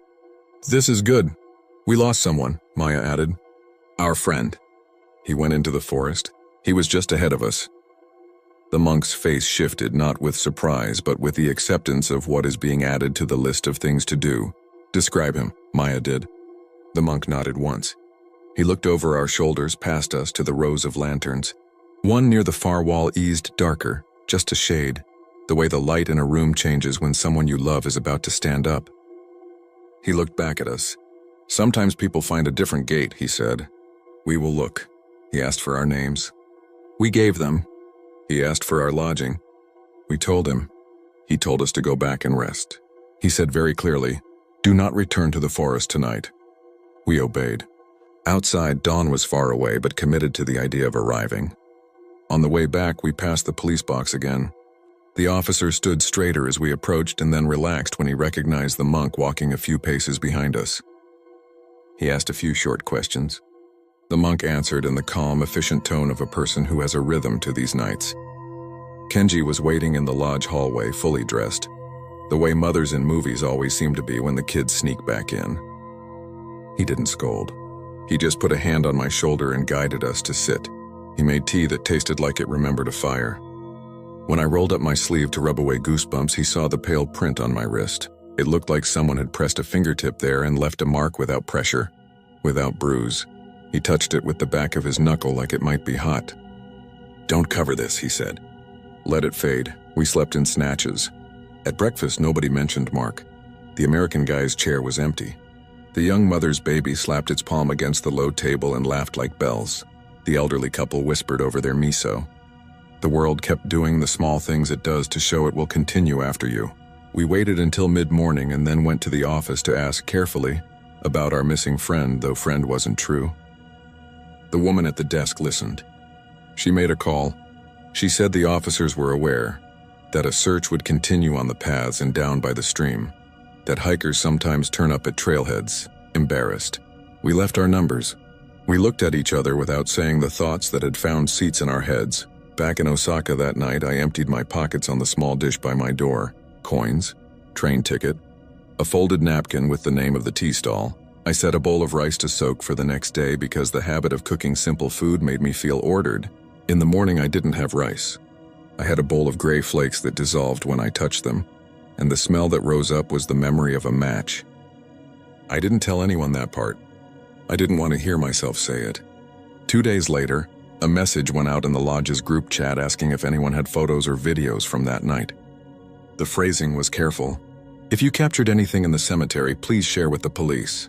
Kenji forwarded it to me and then called to say, kindly but with the finality of a closed sliding door, that I should delete any photos from the forest if I had them. I didn't. I had one picture Maya had taken of me on the main path, smiling like a person who thinks a rule is a suggestion. In the photo, a man in brown robes was passing behind me. If I zoomed in, his hand was raised slightly, one finger extended like he was about to tap someone on the shoulder to ask for directions. The finger lined up with my wrist. The shadow there was wrong. It curved where no shadow should curve. They didn't find Mark. The official story was that he likely left the area early, caught a bus, moved on. I wanted to believe it. I went through the steps. I imagined him posting later with a caption about how creepy it had been, how weird the whole no oil in the lanterns thing was, how the monks needed better signage. I tried to picture him looking at his photos of us and choosing not to text. It didn't fit, but I put it on like a jacket anyway because I had to go to work and correct textbooks and laugh with kids who asked me to say the word squirrel. The mark on my wrist faded by the end of the week. It didn't bruise, didn't ache. It was simply there and then less there and then gone. Only gone isn't accurate. Sometimes when the apartment is quiet and the refrigerator is the only machine making a sound, I feel a touch on the same spot, quick and polite. A check rather than a claim, like someone keeping time with me. I've tried to trick it by holding my breath or counting faster or slower. The touch doesn't match my games. It matches my truth. It feels like counting from the outside in. I didn't go back to Mount Koya. I tell people to go because it's beautiful and because that beauty is generous.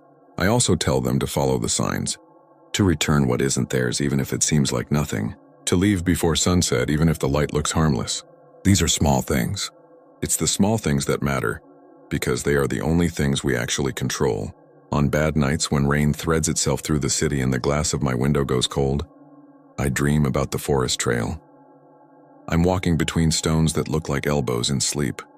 The lanterns aren't flames. They're time. Each one is time pressed into a shape that reminds us to look. I'm not alone in the dream.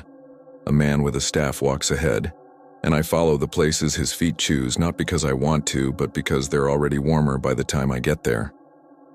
He touches each stone with his finger, pausing and moving, while I stand on the bridge and watch wet prints appear exactly where mine were a heartbeat before. When I wake up, I look at my wrist. There's nothing there. I press my own finger to the spot anyway. My pulse answers. I count 1, 2, 3, and sometimes for a breath or two, something else counts with me. Patient and precise, making sure that today I am not ready to rise.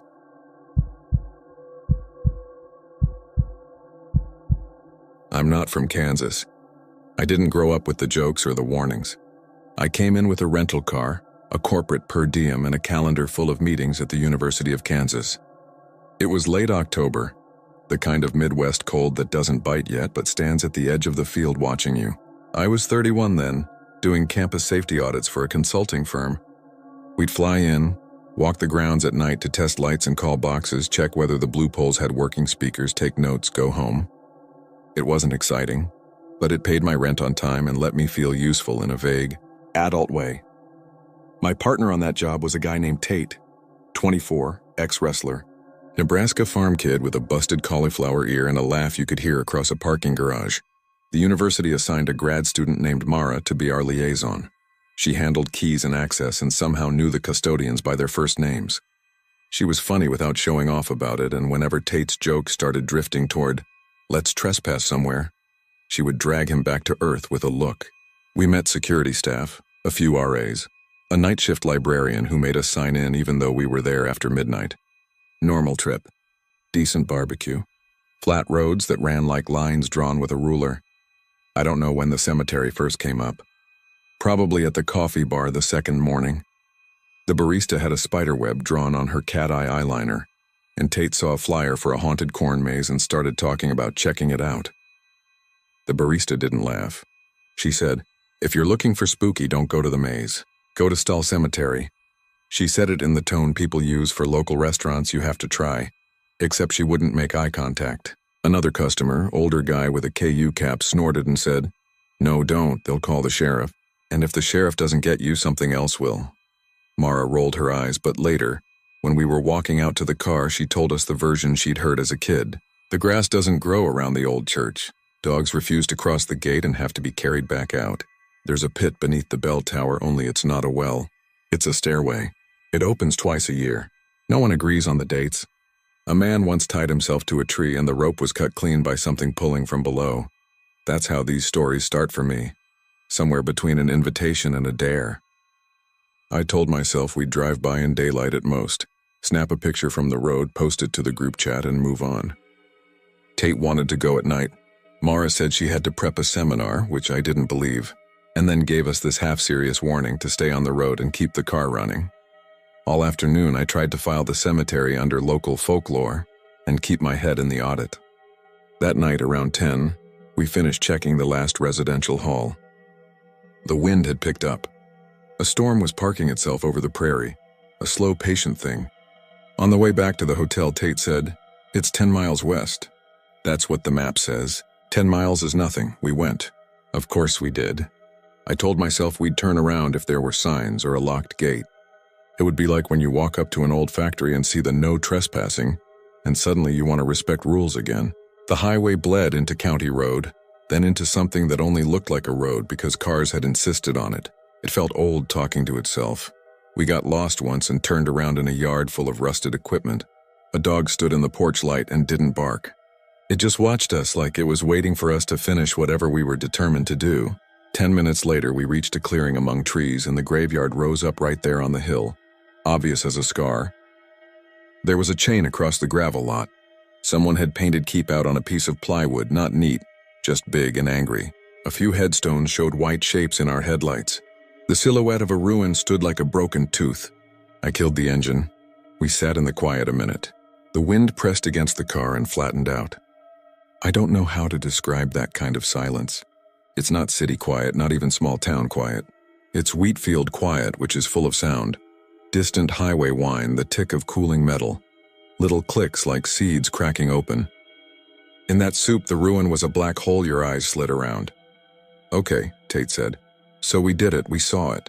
Let's go tell the barista we saw the spooky cemetery." He was messing with me, but also saving me, because I wanted to ask if we could just get out and stand at the gate. Just stand and look, like that was somehow a different thing. "We're not hopping anything," I said. "We're technically on the road still." The chain was just wide enough to squeeze around if someone wanted. He sighed in that way he had that made fun of me and himself at the same time. And then he grabbed his flashlight. 5 minutes, he said. And if it feels wrong, we leave. We squeezed around the chain. Gravel moved under our shoes like it had been waiting to shift. There was a small posted sign with the township name, and an ordinance reference about desecration. Another hand-painted board warned of cameras. It didn't feel theatrical. It felt like the warning on the fence around a water plant. The path widened and I saw the gate, iron, or the memory of iron, with half its bars bent. The first row of graves sat close. Some stones sunk, some standing at military angles, names sanded off by rain. The grass was patchy. Where the ruined church stood, it was less than patchy. I'm not a botanist, but even I could see there was a square around the ruin where the ground was wrong. Thin and raw, like a skin that had been scraped and never scabbed over. Tate swung the flashlight across it and then away like he hadn't meant to point, but his hand had learned something he didn't want to learn. "Dogs," he said. He meant the part of the story about dogs refusing to cross. We listened. A coyote called way off. No bark, no collar jingle. Nothing domestic that wanted to make itself known. We stepped through the gate and my brain did a very specific thing. It offered me a single, perfectly reasonable sentence. "You have now done the thing you said you would not do." The sentence didn't come with fear immediately. Just that heavy, formal tone you hear in your head before you step on an escalator that isn't moving. I could smell damp stone and something iron, like old water sitting in metal. The ruin wasn't much. 3 walls that leaned on each other like they were the only ones who'd still show up when called. A square of black that used to be a roof. No bell tower in the way you picture it, but you could see where one might have been. Columns of brick that reached up a story and then stopped. A suggestion of something that had once made a sound people organize their lives around. The hole was there, where the floor would have been, about 6 feet across, braced by rotten boards and a lattice of old pipe. I knew it was the hole before we were close enough to feel its cold. I don't know how. Maybe because everything else stopped trying to be noticed when it was in sight. Tate's beam caught the rope. It lay coiled by a stump near the hole like somebody had just set it down and meant to pick it back up. It was not a new rope, but it wasn't old either. Yellow, hardware store nylon, not the kind you see in black and white photographs. Someone had cut a length of it, looped one end, and then for no reason I could understand, cut it again and again, leaving clean ends that were too neat for weather. Right beside it, in the dirt, a half circle where something had sat for a long time. Tree? Post? Or a person planted there the way you set your feet when a wave is coming. Tate, I said, and then I didn't know what came next. Not don't, not look. Nothing that would mean anything. He had already moved closer to the edge to test the boards with his shoe. I didn't want to look down. My body leaned backward even while my head tilted forward, like there was a magnet in my spine that wanted to get me out of there. I got just close enough to see the top of the hole and the dark beyond. It wasn't a straight drop. It stepped down, dirt and stone and something that looked like brick disappearing into hard night. The air coming up from it was colder than the air around us and carried a smell I could only think of as stale. Not rot, not sewage, not cave. It smelled like a place that had been closed so long it had forgotten we existed. Okay, it's a hole, Tate said, trying for the voice he used when we found a broken emergency phone. It's a hole and the town doesn't want negligent idiots falling in. Good call. He rattled the nearest board with his knuckles. It knocked back a hollow, embarrassed sound. Somewhere behind us, along the fence line, gravel shifted. I turned, expecting a raccoon or the wind. The flashlight beam caught a figure standing at the far edge of the cemetery lane. A person in a tan jacket, one of those canvas ones farmers wear with the collar turned up. He was too still for an animal, too upright. For half a second, I thought it was a scarecrow someone had propped up to freak off campus kids. Then the figure put a hand up like a half wave. Evening, the man said. His voice carried easily in the cold. You boys need help? My mouth went ahead of my brain. We were just leaving. I felt 15 years old. Tate aimed the beam down, polite like at a traffic stop. The man walked closer. He wasn't old. 40 maybe, with a face that had been outside a lot. He wore the kind of lined denim shirt old guys wear under jackets. No hat. He stopped at a distance that said he knew exactly how far the living allow strangers to come to them at night. You're not the first, he said. You won't be the last. I don't care to call the sheriff on you. But I do care about holes. We're not climbing, Tate said. We're bouncing. He was grinning the way he did at security guards, trying to signal we were on the same side. The man nodded at the hole, not at us. They keep it covered. People tear it off. They cover it again. Same as the sign. Some things like being looked at. Some things don't. Is it a well? I asked. I don't know why I asked. I think I wanted him to say yes because wells are reasonable. Wells make a church make sense. He did that little head tilt people do when a question has offended them a bit without meaning to. It's stairs, he said. I don't say where they go because I don't know. And if I did, I wouldn't say because then I would be a different kind of person. The wind shifted and brought field smell, like hay or damp corn. It moved over our jackets and then dipped into the hole and didn't come back out. The man put both hands in his jacket pockets and rocked once on his heels. I'm not the sheriff, he said again, but I live close. I come up when I see headlights. People bring dogs. Dog don't like to come in. People carry them. Dog don't like to be carried. All that noise for nothing. Are you the rope kind? We're no kind, I said too quickly. We're leaving now. He smiled a small smile like we had made a joke he'd heard before. There was a rope man, he said conversationally, before they took the bell down proper. He wanted to make a point I didn't understand. He tied himself to that oak there with his wife's clothesline. I told him the oak was dead wood. He said that's why it wouldn't move if something tried to pull. In the morning, the knot around the trunk was neat as a sailor. The other end was cut clean. That part was in the paper. The next part wasn't. What was the next part? Tate said. The wife moved away, the man said. You can move away from anything, but some things take the shape of wherever you're moving to. He nodded at the hole. Go on and leave. I'll wait and watch you drive out. I won't tell you not to come back. Nobody hearing don't want to be told. We walked back to the chain. He didn't follow, just stood with his hands in his pockets and the wind flattening his jacket to his chest. I tried not to look back. It felt like turning your back on the ocean when you know there's a sneaker wave with your name on it. We got in the car. I put the key in the ignition, Before I turned it, somewhere behind me, a sound moved through the cemetery. It was quick and wrong and almost nothing at all, like a thump of rope against stone. It was nothing. It was exactly the amount of sound you could talk yourself into ignoring for the rest of your life, if you started right then. I started the car. The headlights threw our shadows ahead of us and also back behind us onto the ruin. The man didn't put his hand up again. He didn't need to. The chain rattled as we nudged around it, and then we were back on the road where it felt like being on a stage. Driving away took longer than driving in. That's how it felt. When we hit the highway, Tate let out a breath like he had been holding it since we squeezed around the chain. He didn't crack his usual joke. He just said, "I don't like him." "The man," I said. "The hole," he said, almost at the same time. We didn't go to the corn maze. We went to the hotel and sat on the end of our respective beds like the floor would tip if we stood. Mara texted to ask if we'd seen the maze. I wrote Sawstall instead. She sent back a single word, "Idiots." Then, "Are you okay?" We said yes. We did not sleep well. The heater kept clicking on and off in a rhythm I couldn't not hear once I heard it. At some point, Tate got up and stuffed a towel under the door like cold was a gas. In the morning, we acted normal. It's what you do to pull your own head back onto your neck. We weren't supposed to be on campus that night. The audit was done. Our flights were Saturday. Tate wanted to catch a high school football game at a field he'd seen outside town. We ate sandwiches at a place Mara recommended and pretended we were tired from work.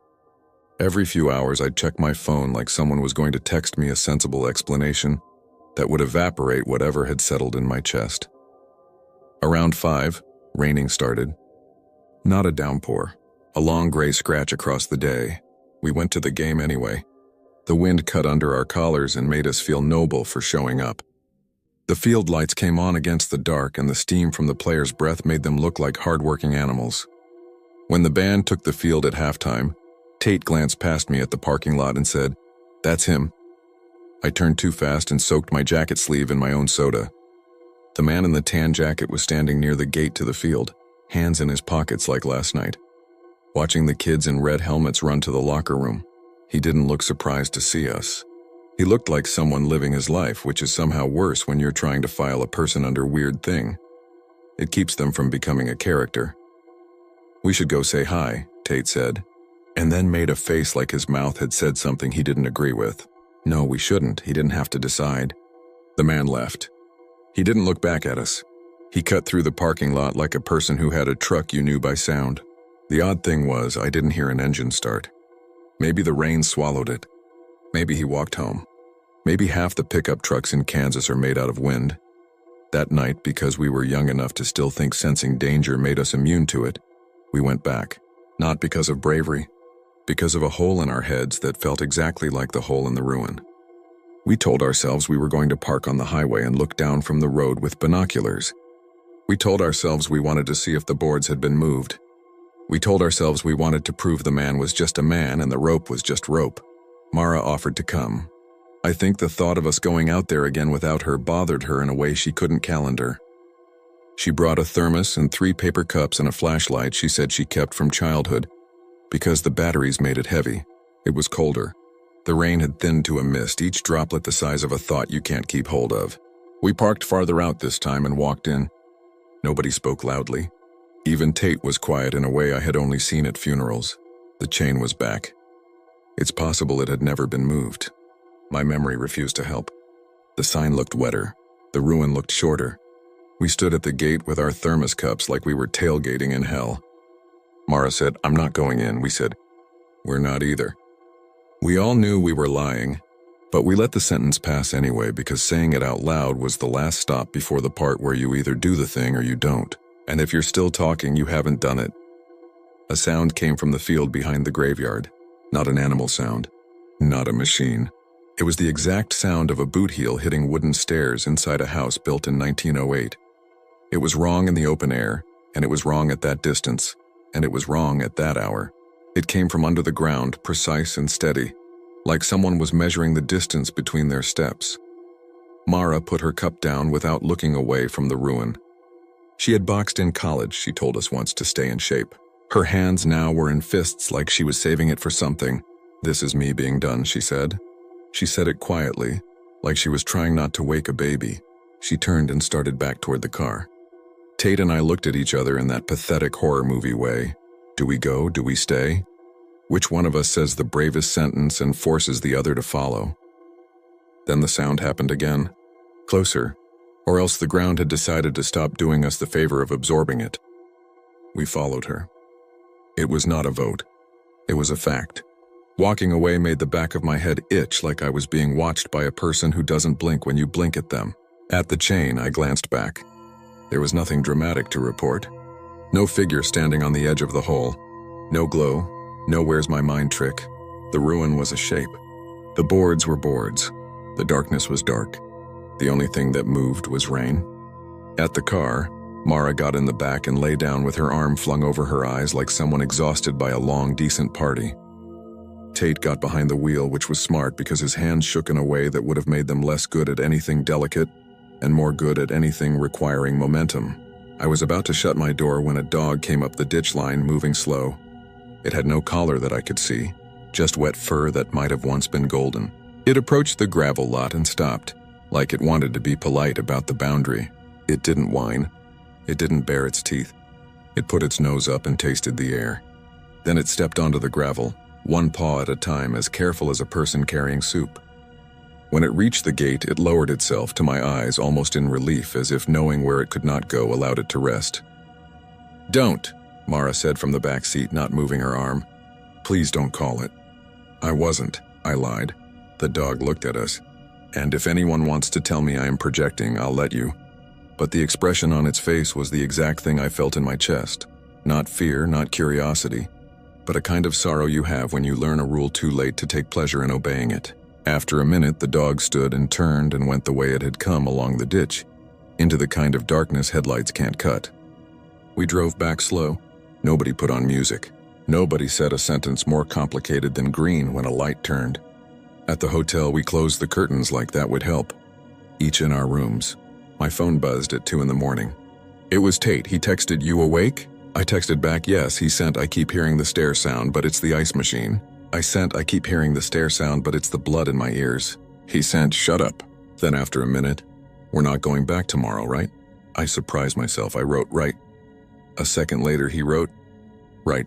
I put the phone face down and thought, all the times in my life I ignored the part of me that was trying to take care of me because I wanted to have a good story to tell.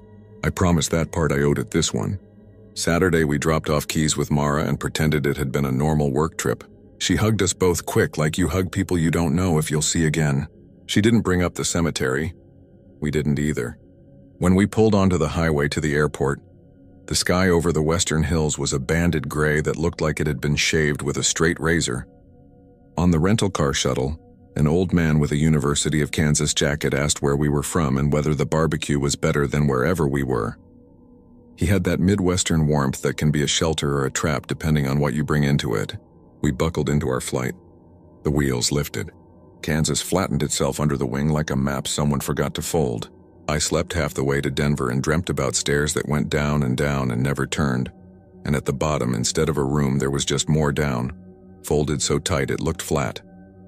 If the story ended there, it would be the kind of urban legend you hear over beers on a deck in June.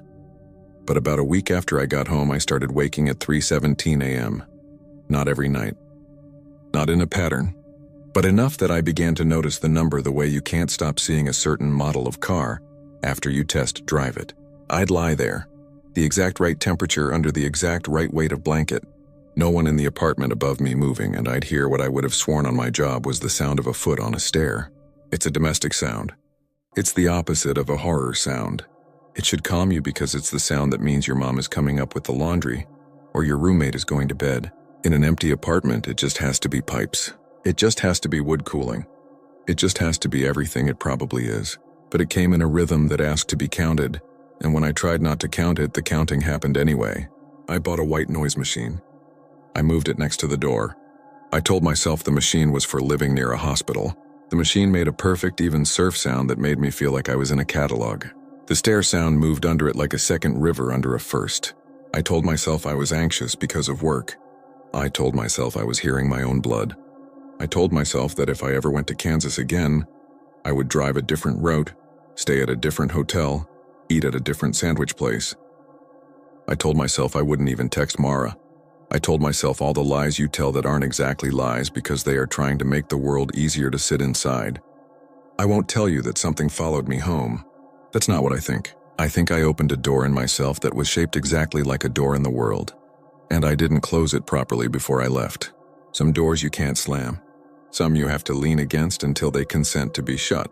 I didn't know the difference then. A month after Kansas, I was in a different city for a different audit. Tate was across the country on another job. He sent me a photo late one night from a hotel ice machine alcove with the caption, "Guess what it sounds like." I wrote back, "We're quitting and going to sell tires in Montana." He sent a bunch of laughing faces and then after a while one message. "Not a joke, but okay. We still work together sometimes. We don't talk about Kansas because you don't have to. When we land in a new place now, we check in with each other in small ways. You sleeping okay? You bring the heavy flashlight? We're not the rope kind, right?" We say it like a joke and let it be true anyway. Every so often I get an email from Mara with a link to a news item. Vandalism overnight at a rural cemetery. Sheriff advising public to stay away. Township meeting about installing more fencing. Debate about historical preservation or about whether a structure is historic if everyone moved what made it special out of town. No details. Just the shape of a story like a ruin on a hill. 3 walls, a square of dark, enough to make your brain fill in the missing. If you're expecting an ending with a date and a time when the ground opened and a thing came up and told me its name, I can't give you that. What I can give you is this. Sometimes when I take my trash out at night, I stand on the back stairs and listen. I hear city sounds, neighbors arguing, a train if the wind is right.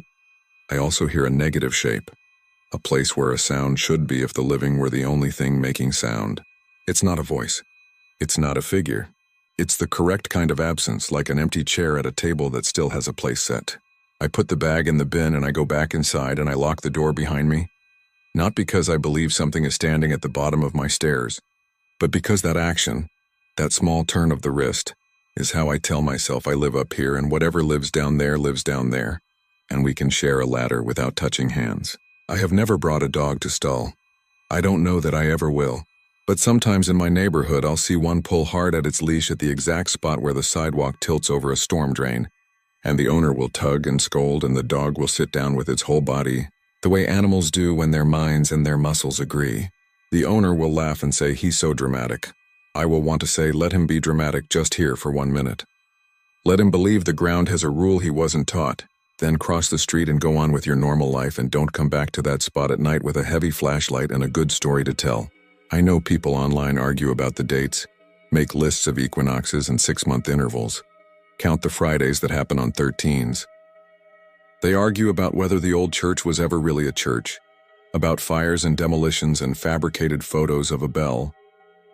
They argue about whether the sheriff is too quick to ticket or too quick to look the other way when teenagers climb. I stay out of those threads. My life is already shaped like a set of stairs I have to go up and down every day, and that's enough. Twice a year, 3 times, never. Whatever the number is, it isn't a calendar number for me anymore. It's the count your body keeps when you hear a rhythm in the air and know you have to put your foot down somewhere and don't want the place you choose to give way. If you go, don't take a rope. Don't be brave in the way that makes other people tired. Park where you're supposed to, read the sign. Listen the way you would listen if someone you love were sleeping in the next room and you wanted to be the person who stopped something bad by opening a door at the right time. If a man in a tan jacket tells you he'll watch you drive out, let him. He has chosen the thing he can live with. Choose yours. And if you hear a bell where there is no bell, if you hear it the way a sound sits on the surface of your skin and asks to be let in, tell yourself as many reasonable sentences as you need to get through the night. The grass will grow where it wants. Dogs will go where they won't. Some holes are stairs. That's all. That's enough.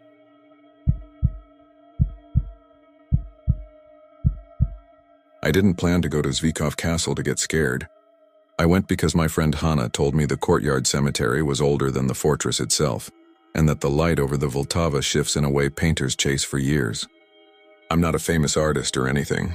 I do portraits and small commissions to pay rent and spend the rest of my time trying to paint stones like they remember who walked over them.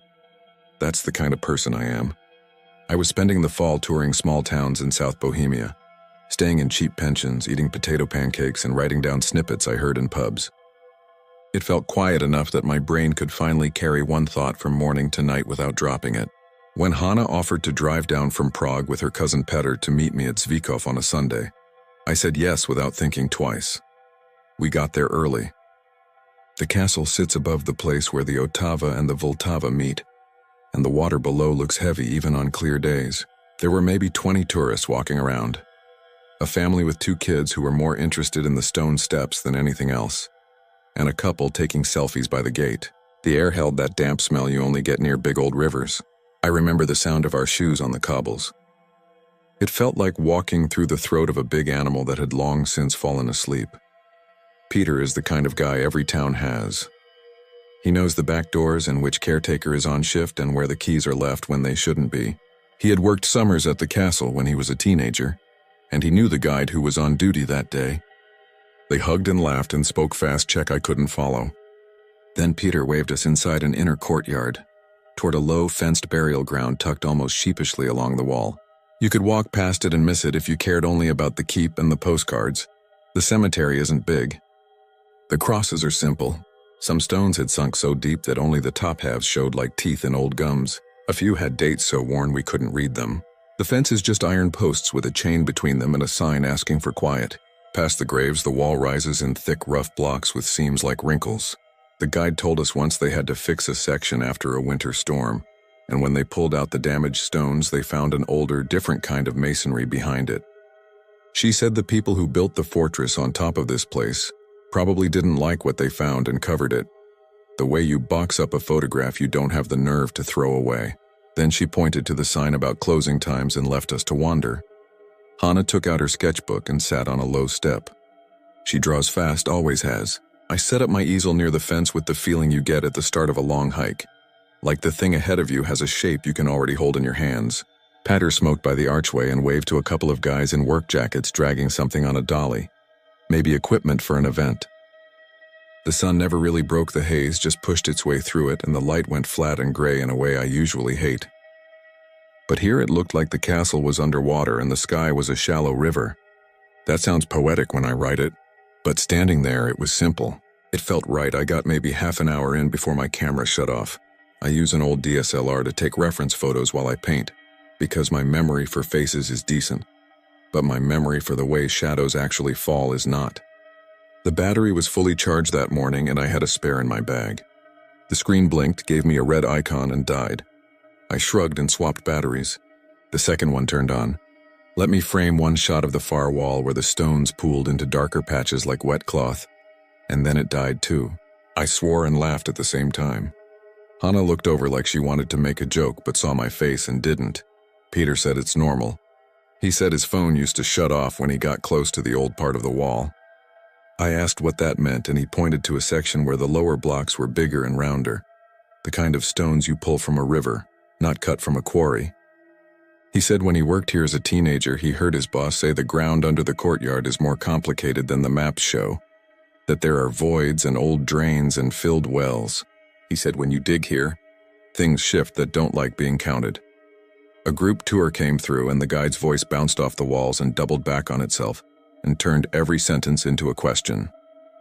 After they left, it was quiet in a way that felt too heavy for the number of people around. Sound didn't climb very high. If someone spoke at the gate, you heard it at your feet. It made me think about whispering into a jar. I painted. I tried to be a machine about it, which is what you have to be to get anything done. Light, shadow, shape, repeat. The hand finds a routine while the eye searches for something that doesn't fit. I worked the wall in layers, dry brush on wet. Small strokes inside big ones. Somewhere in there, the stone started to feel like skin. That's not unusual. Stone and skin share the same tricks when it comes to light.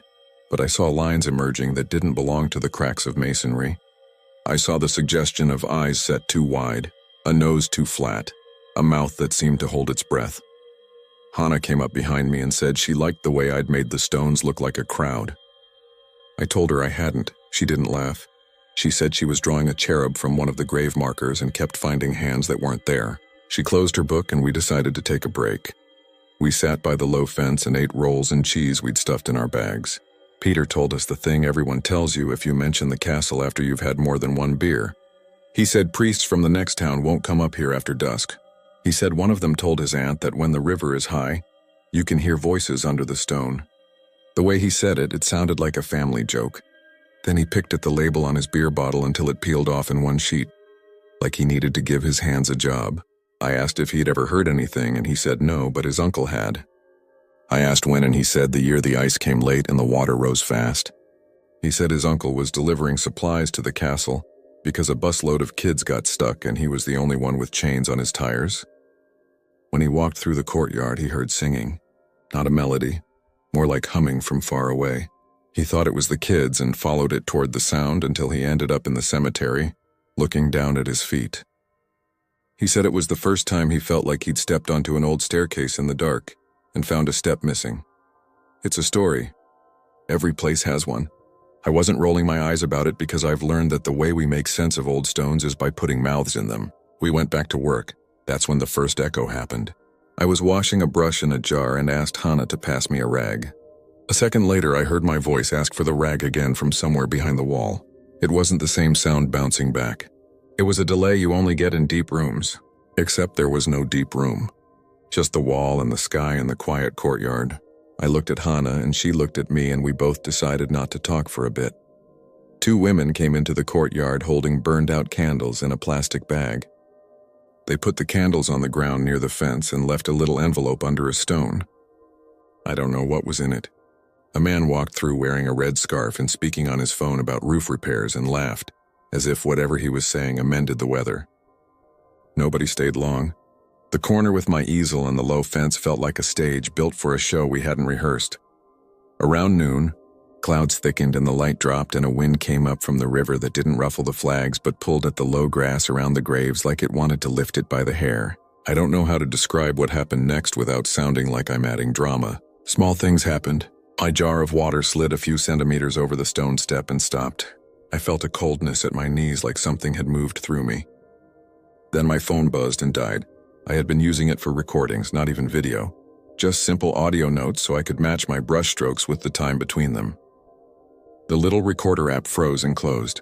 When I tried to open it, the screen turned black and reflected my face in that curved, distorted way that makes you understand why people once thought polished stone could eat you. Peter checked his phone. Dead. Hannah's too. She laughed and did a little bow to the cemetery like we were the butt of a prank. Peter said if I needed more reference photos, he could talk to Ivana, the guide, and see if we could come back after closing for a few minutes. He said it carefully, like offering a gift he wasn't sure I should take. Of course I said yes. I'm the kind of stupid you have to be to make anything. You tell yourself you're just collecting light. We stayed until the alarm bell rang for closing. The tourists were shooed toward the gate. The courtyard went from a public square to a room someone had forgotten to lock. Peter brought us bread and soup from the staff kitchen. He talked to Ivana and came back with a little key on a chain. He said we had half an hour, no more. He said the alarm on the outer gate was temperamental and he didn't want to argue with it. The change after the last visitor left was like closing a heavy door. The sound got denser. You could hear the smallest scrape. I set the easel again and went back to work on the wall. I told myself I was only sharpening a few details, adding a darker wash where I'd gone too pale, nothing more. Hannah flipped to a new page and started another sketch. Peter kept an eye on the gate, walking back and forth like a metronome. The faces in the wall weren't faces. I know that as a painter, the way a cook knows salt. We see faces in clouds because we are built to catch our own reflection in noise. But what I was painting didn't feel like that trick. It felt like the stone was bulging toward a shape it couldn't hold. It felt like watching a photograph develop in the tray and trying to stop the process with your hands. I remember pulling the brush away and seeing that I'd put a crescent of shadow into the corner of a block where no light could have made that line. I put my thumb to it to rub it out and found the paint already dry, as if the stone had taken it. I don't use quick-dry mediums when I work outside. I like the time wet paint gives you to change your mind. But this was dry. I looked down at my palette and the pools were still glossy. That made no sense, and yet it was there. Then the humming started. I don't know what else to call it. It was the kind of sound you hear in stairwells. A pressure more than a note. It came from the stones under our feet, not the wall. Hannah lifted her pencil the way you lift your head when you think someone is going to say your name. Peter walked over slowly like he didn't want to startle whatever was making it. We stood at the fence and listened. The humming deepened into something like a voice, but not in a language. It rose and fell with a rhythm that made me think of people talking through thick doors. It was easy to pretend it was the river. It was easy until it wasn't. There is a difference between water and breath. We all know it in our bodies, even if we forget it in our heads. This had breath in it. Peter said we should go. He said it softly so his voice wouldn't step on the other sound. I nodded. Hannah kept staring at the low sunken stones like she was doing math. I packed fast. I have done it enough to make a bundle out of an easel and a wet canvas and not smear the work. That day I was clumsy. I knocked the jar and it rolled under the fence and bumped a grave marker. I froze. Nothing happened. I reached under, fingers in the cold grass, and closed my hand on the jar. When I pulled it back, there was water on my wrist, colder than anything in the air. It smelled like iron and something else, something like old leaves. The humming paused.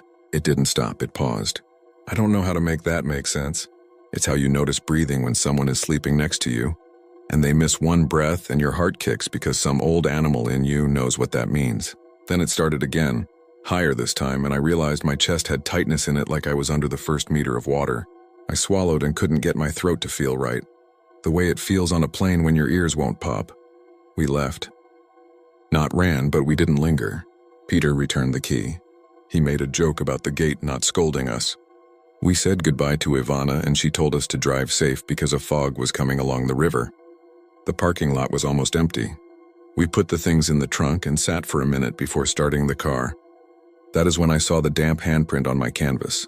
It was on the lower right corner, not over anything important, just on the raw canvas where I tape it to the board. It was a child's hand, small and spread, with a long smear where the ring finger had dragged. I didn't say anything for a second because if I said it, then it would be true and then I'd have to decide what to do with that truth. Hannah saw it and took a breath. Peter leaned in and touched the wet mark with the back of his knuckle, the way you test a window for cold. He didn't say a word. He started the car. We drove to a cheap pension in a village nearby. Hannah had to get back to Prague that night for a morning class, so Peter dropped her at the train. He said he would crash on my room's extra bed and drive back in the morning. We ate in silence at the kitchen downstairs while a TV in the corner played a show about renovating apartments.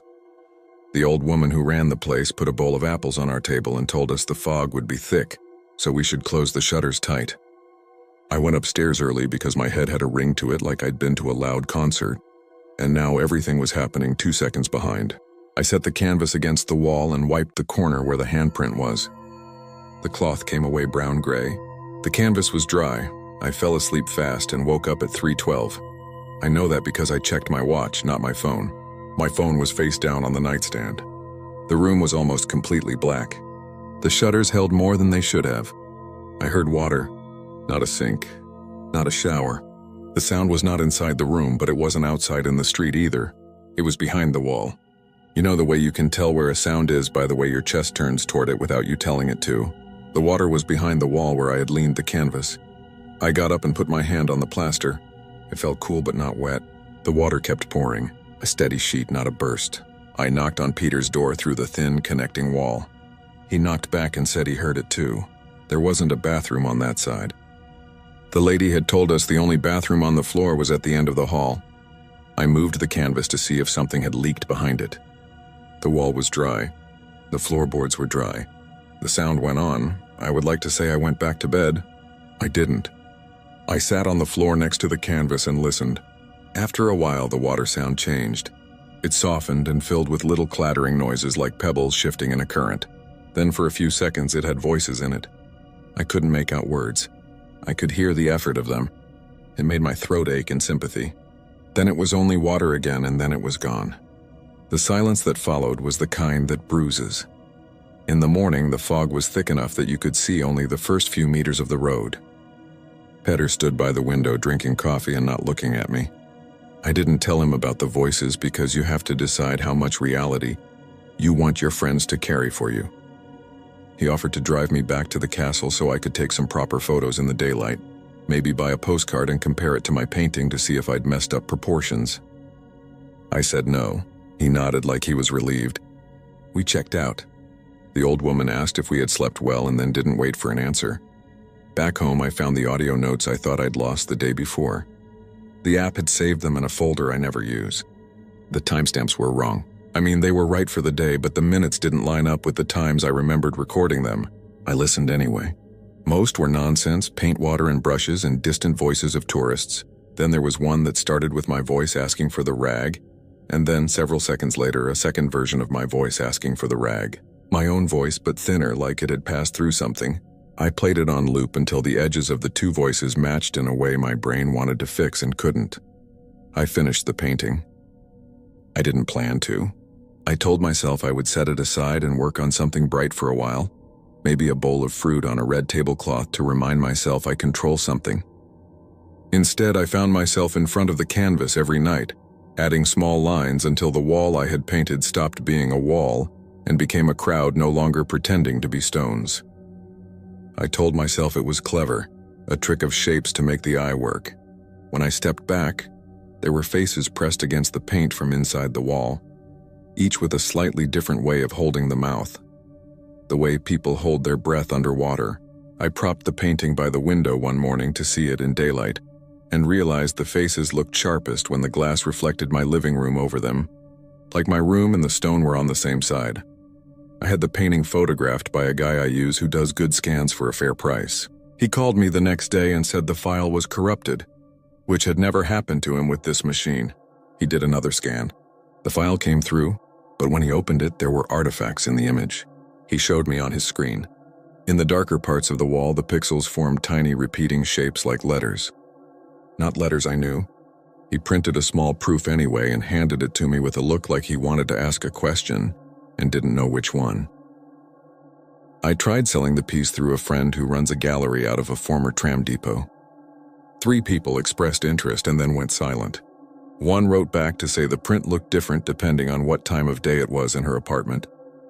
I asked what she meant, and she said that in the early afternoon there was a haze over the faces that made her feel like she should open a window. She asked whether that was some varnish I had used. I told her no.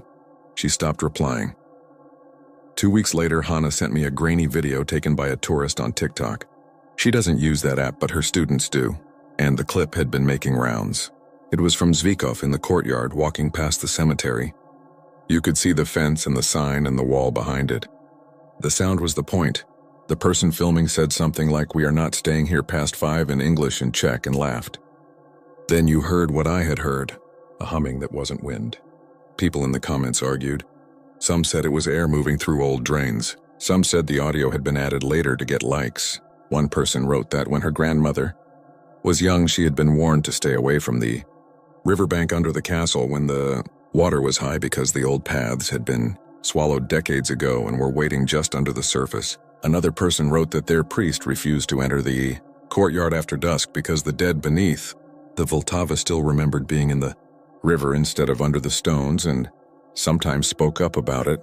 Hannah added a shrug emoji and asked me to bring the painting to her studio so her class could discuss the way I had captured mineral surfaces. She's kind that way. That night I had the dream. It wasn't a classic nightmare. I wasn't chased. Nobody shouted.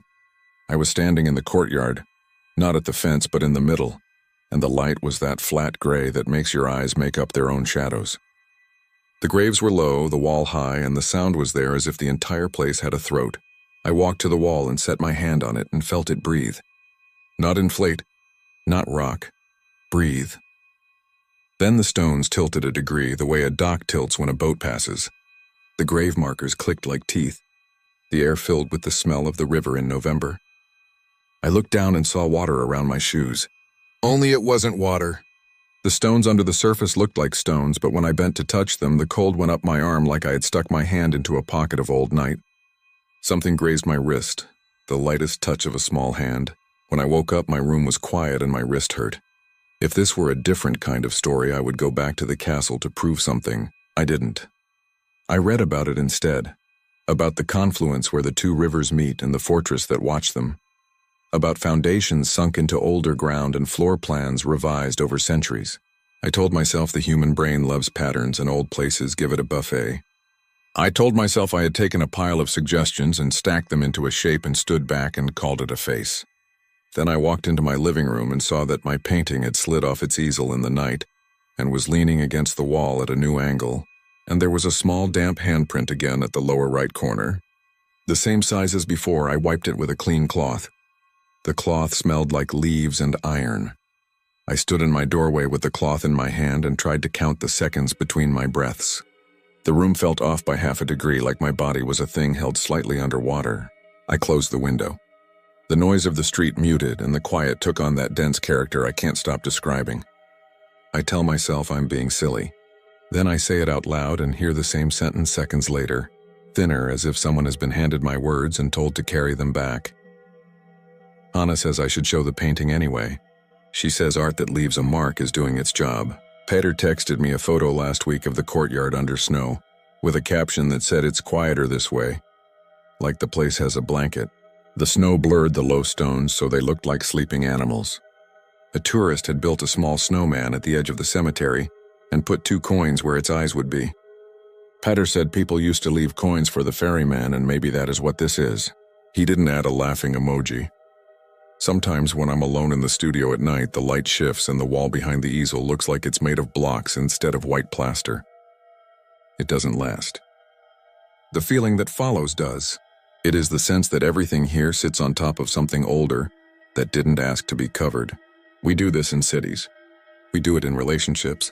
We pack new floors over old ones and call it progress and hope the echo stays friendly. Most times it does. Every now and then it doesn't. I told myself I wouldn't write this down because it turns experiences into souvenirs, and souvenirs make you foolish. But last night I played the audio clip from the courtyard again. The part where my voice asks for the rag and then asks for it again came through. Only this time, before my echo voice spoke, there was a whisper in Czech I don't understand. I sent the file to Hannah and asked her to translate if she could. She listened on good headphones and then wrote back that it sounded like someone saying there is room. She said she might be wrong in that old stone Ben's words. That is what I have. A painting that looks like a wall until it looks like a crowd. A handful of batteries that died where they shouldn't. A damp handprint I could have faked if I were the kind of person who needed that kind of attention. A sound that is not water and is not water. And a place in my chest that tightens when I think about standing on those stones again in flat light. It is not a moral. It is not a warning. If you go before dusk. If you paint, don't put your hand under the fence to get your jar. If you hear your own voice answer you from behind the wall, leave. If you don't, try not to listen too closely to what it is saying. Maybe it's nothing. Maybe it's the river remembering everyone who ever walked into it from that height, with no plan for walking out. Maybe it's the ground whispering that it can make room for one more. I am back home where no tourists pass my door and no guide knows my name. But sometimes the room goes quiet in that heavy way and my breath misses a step, and I hear a thin version of my own words come back from a place that isn't mine.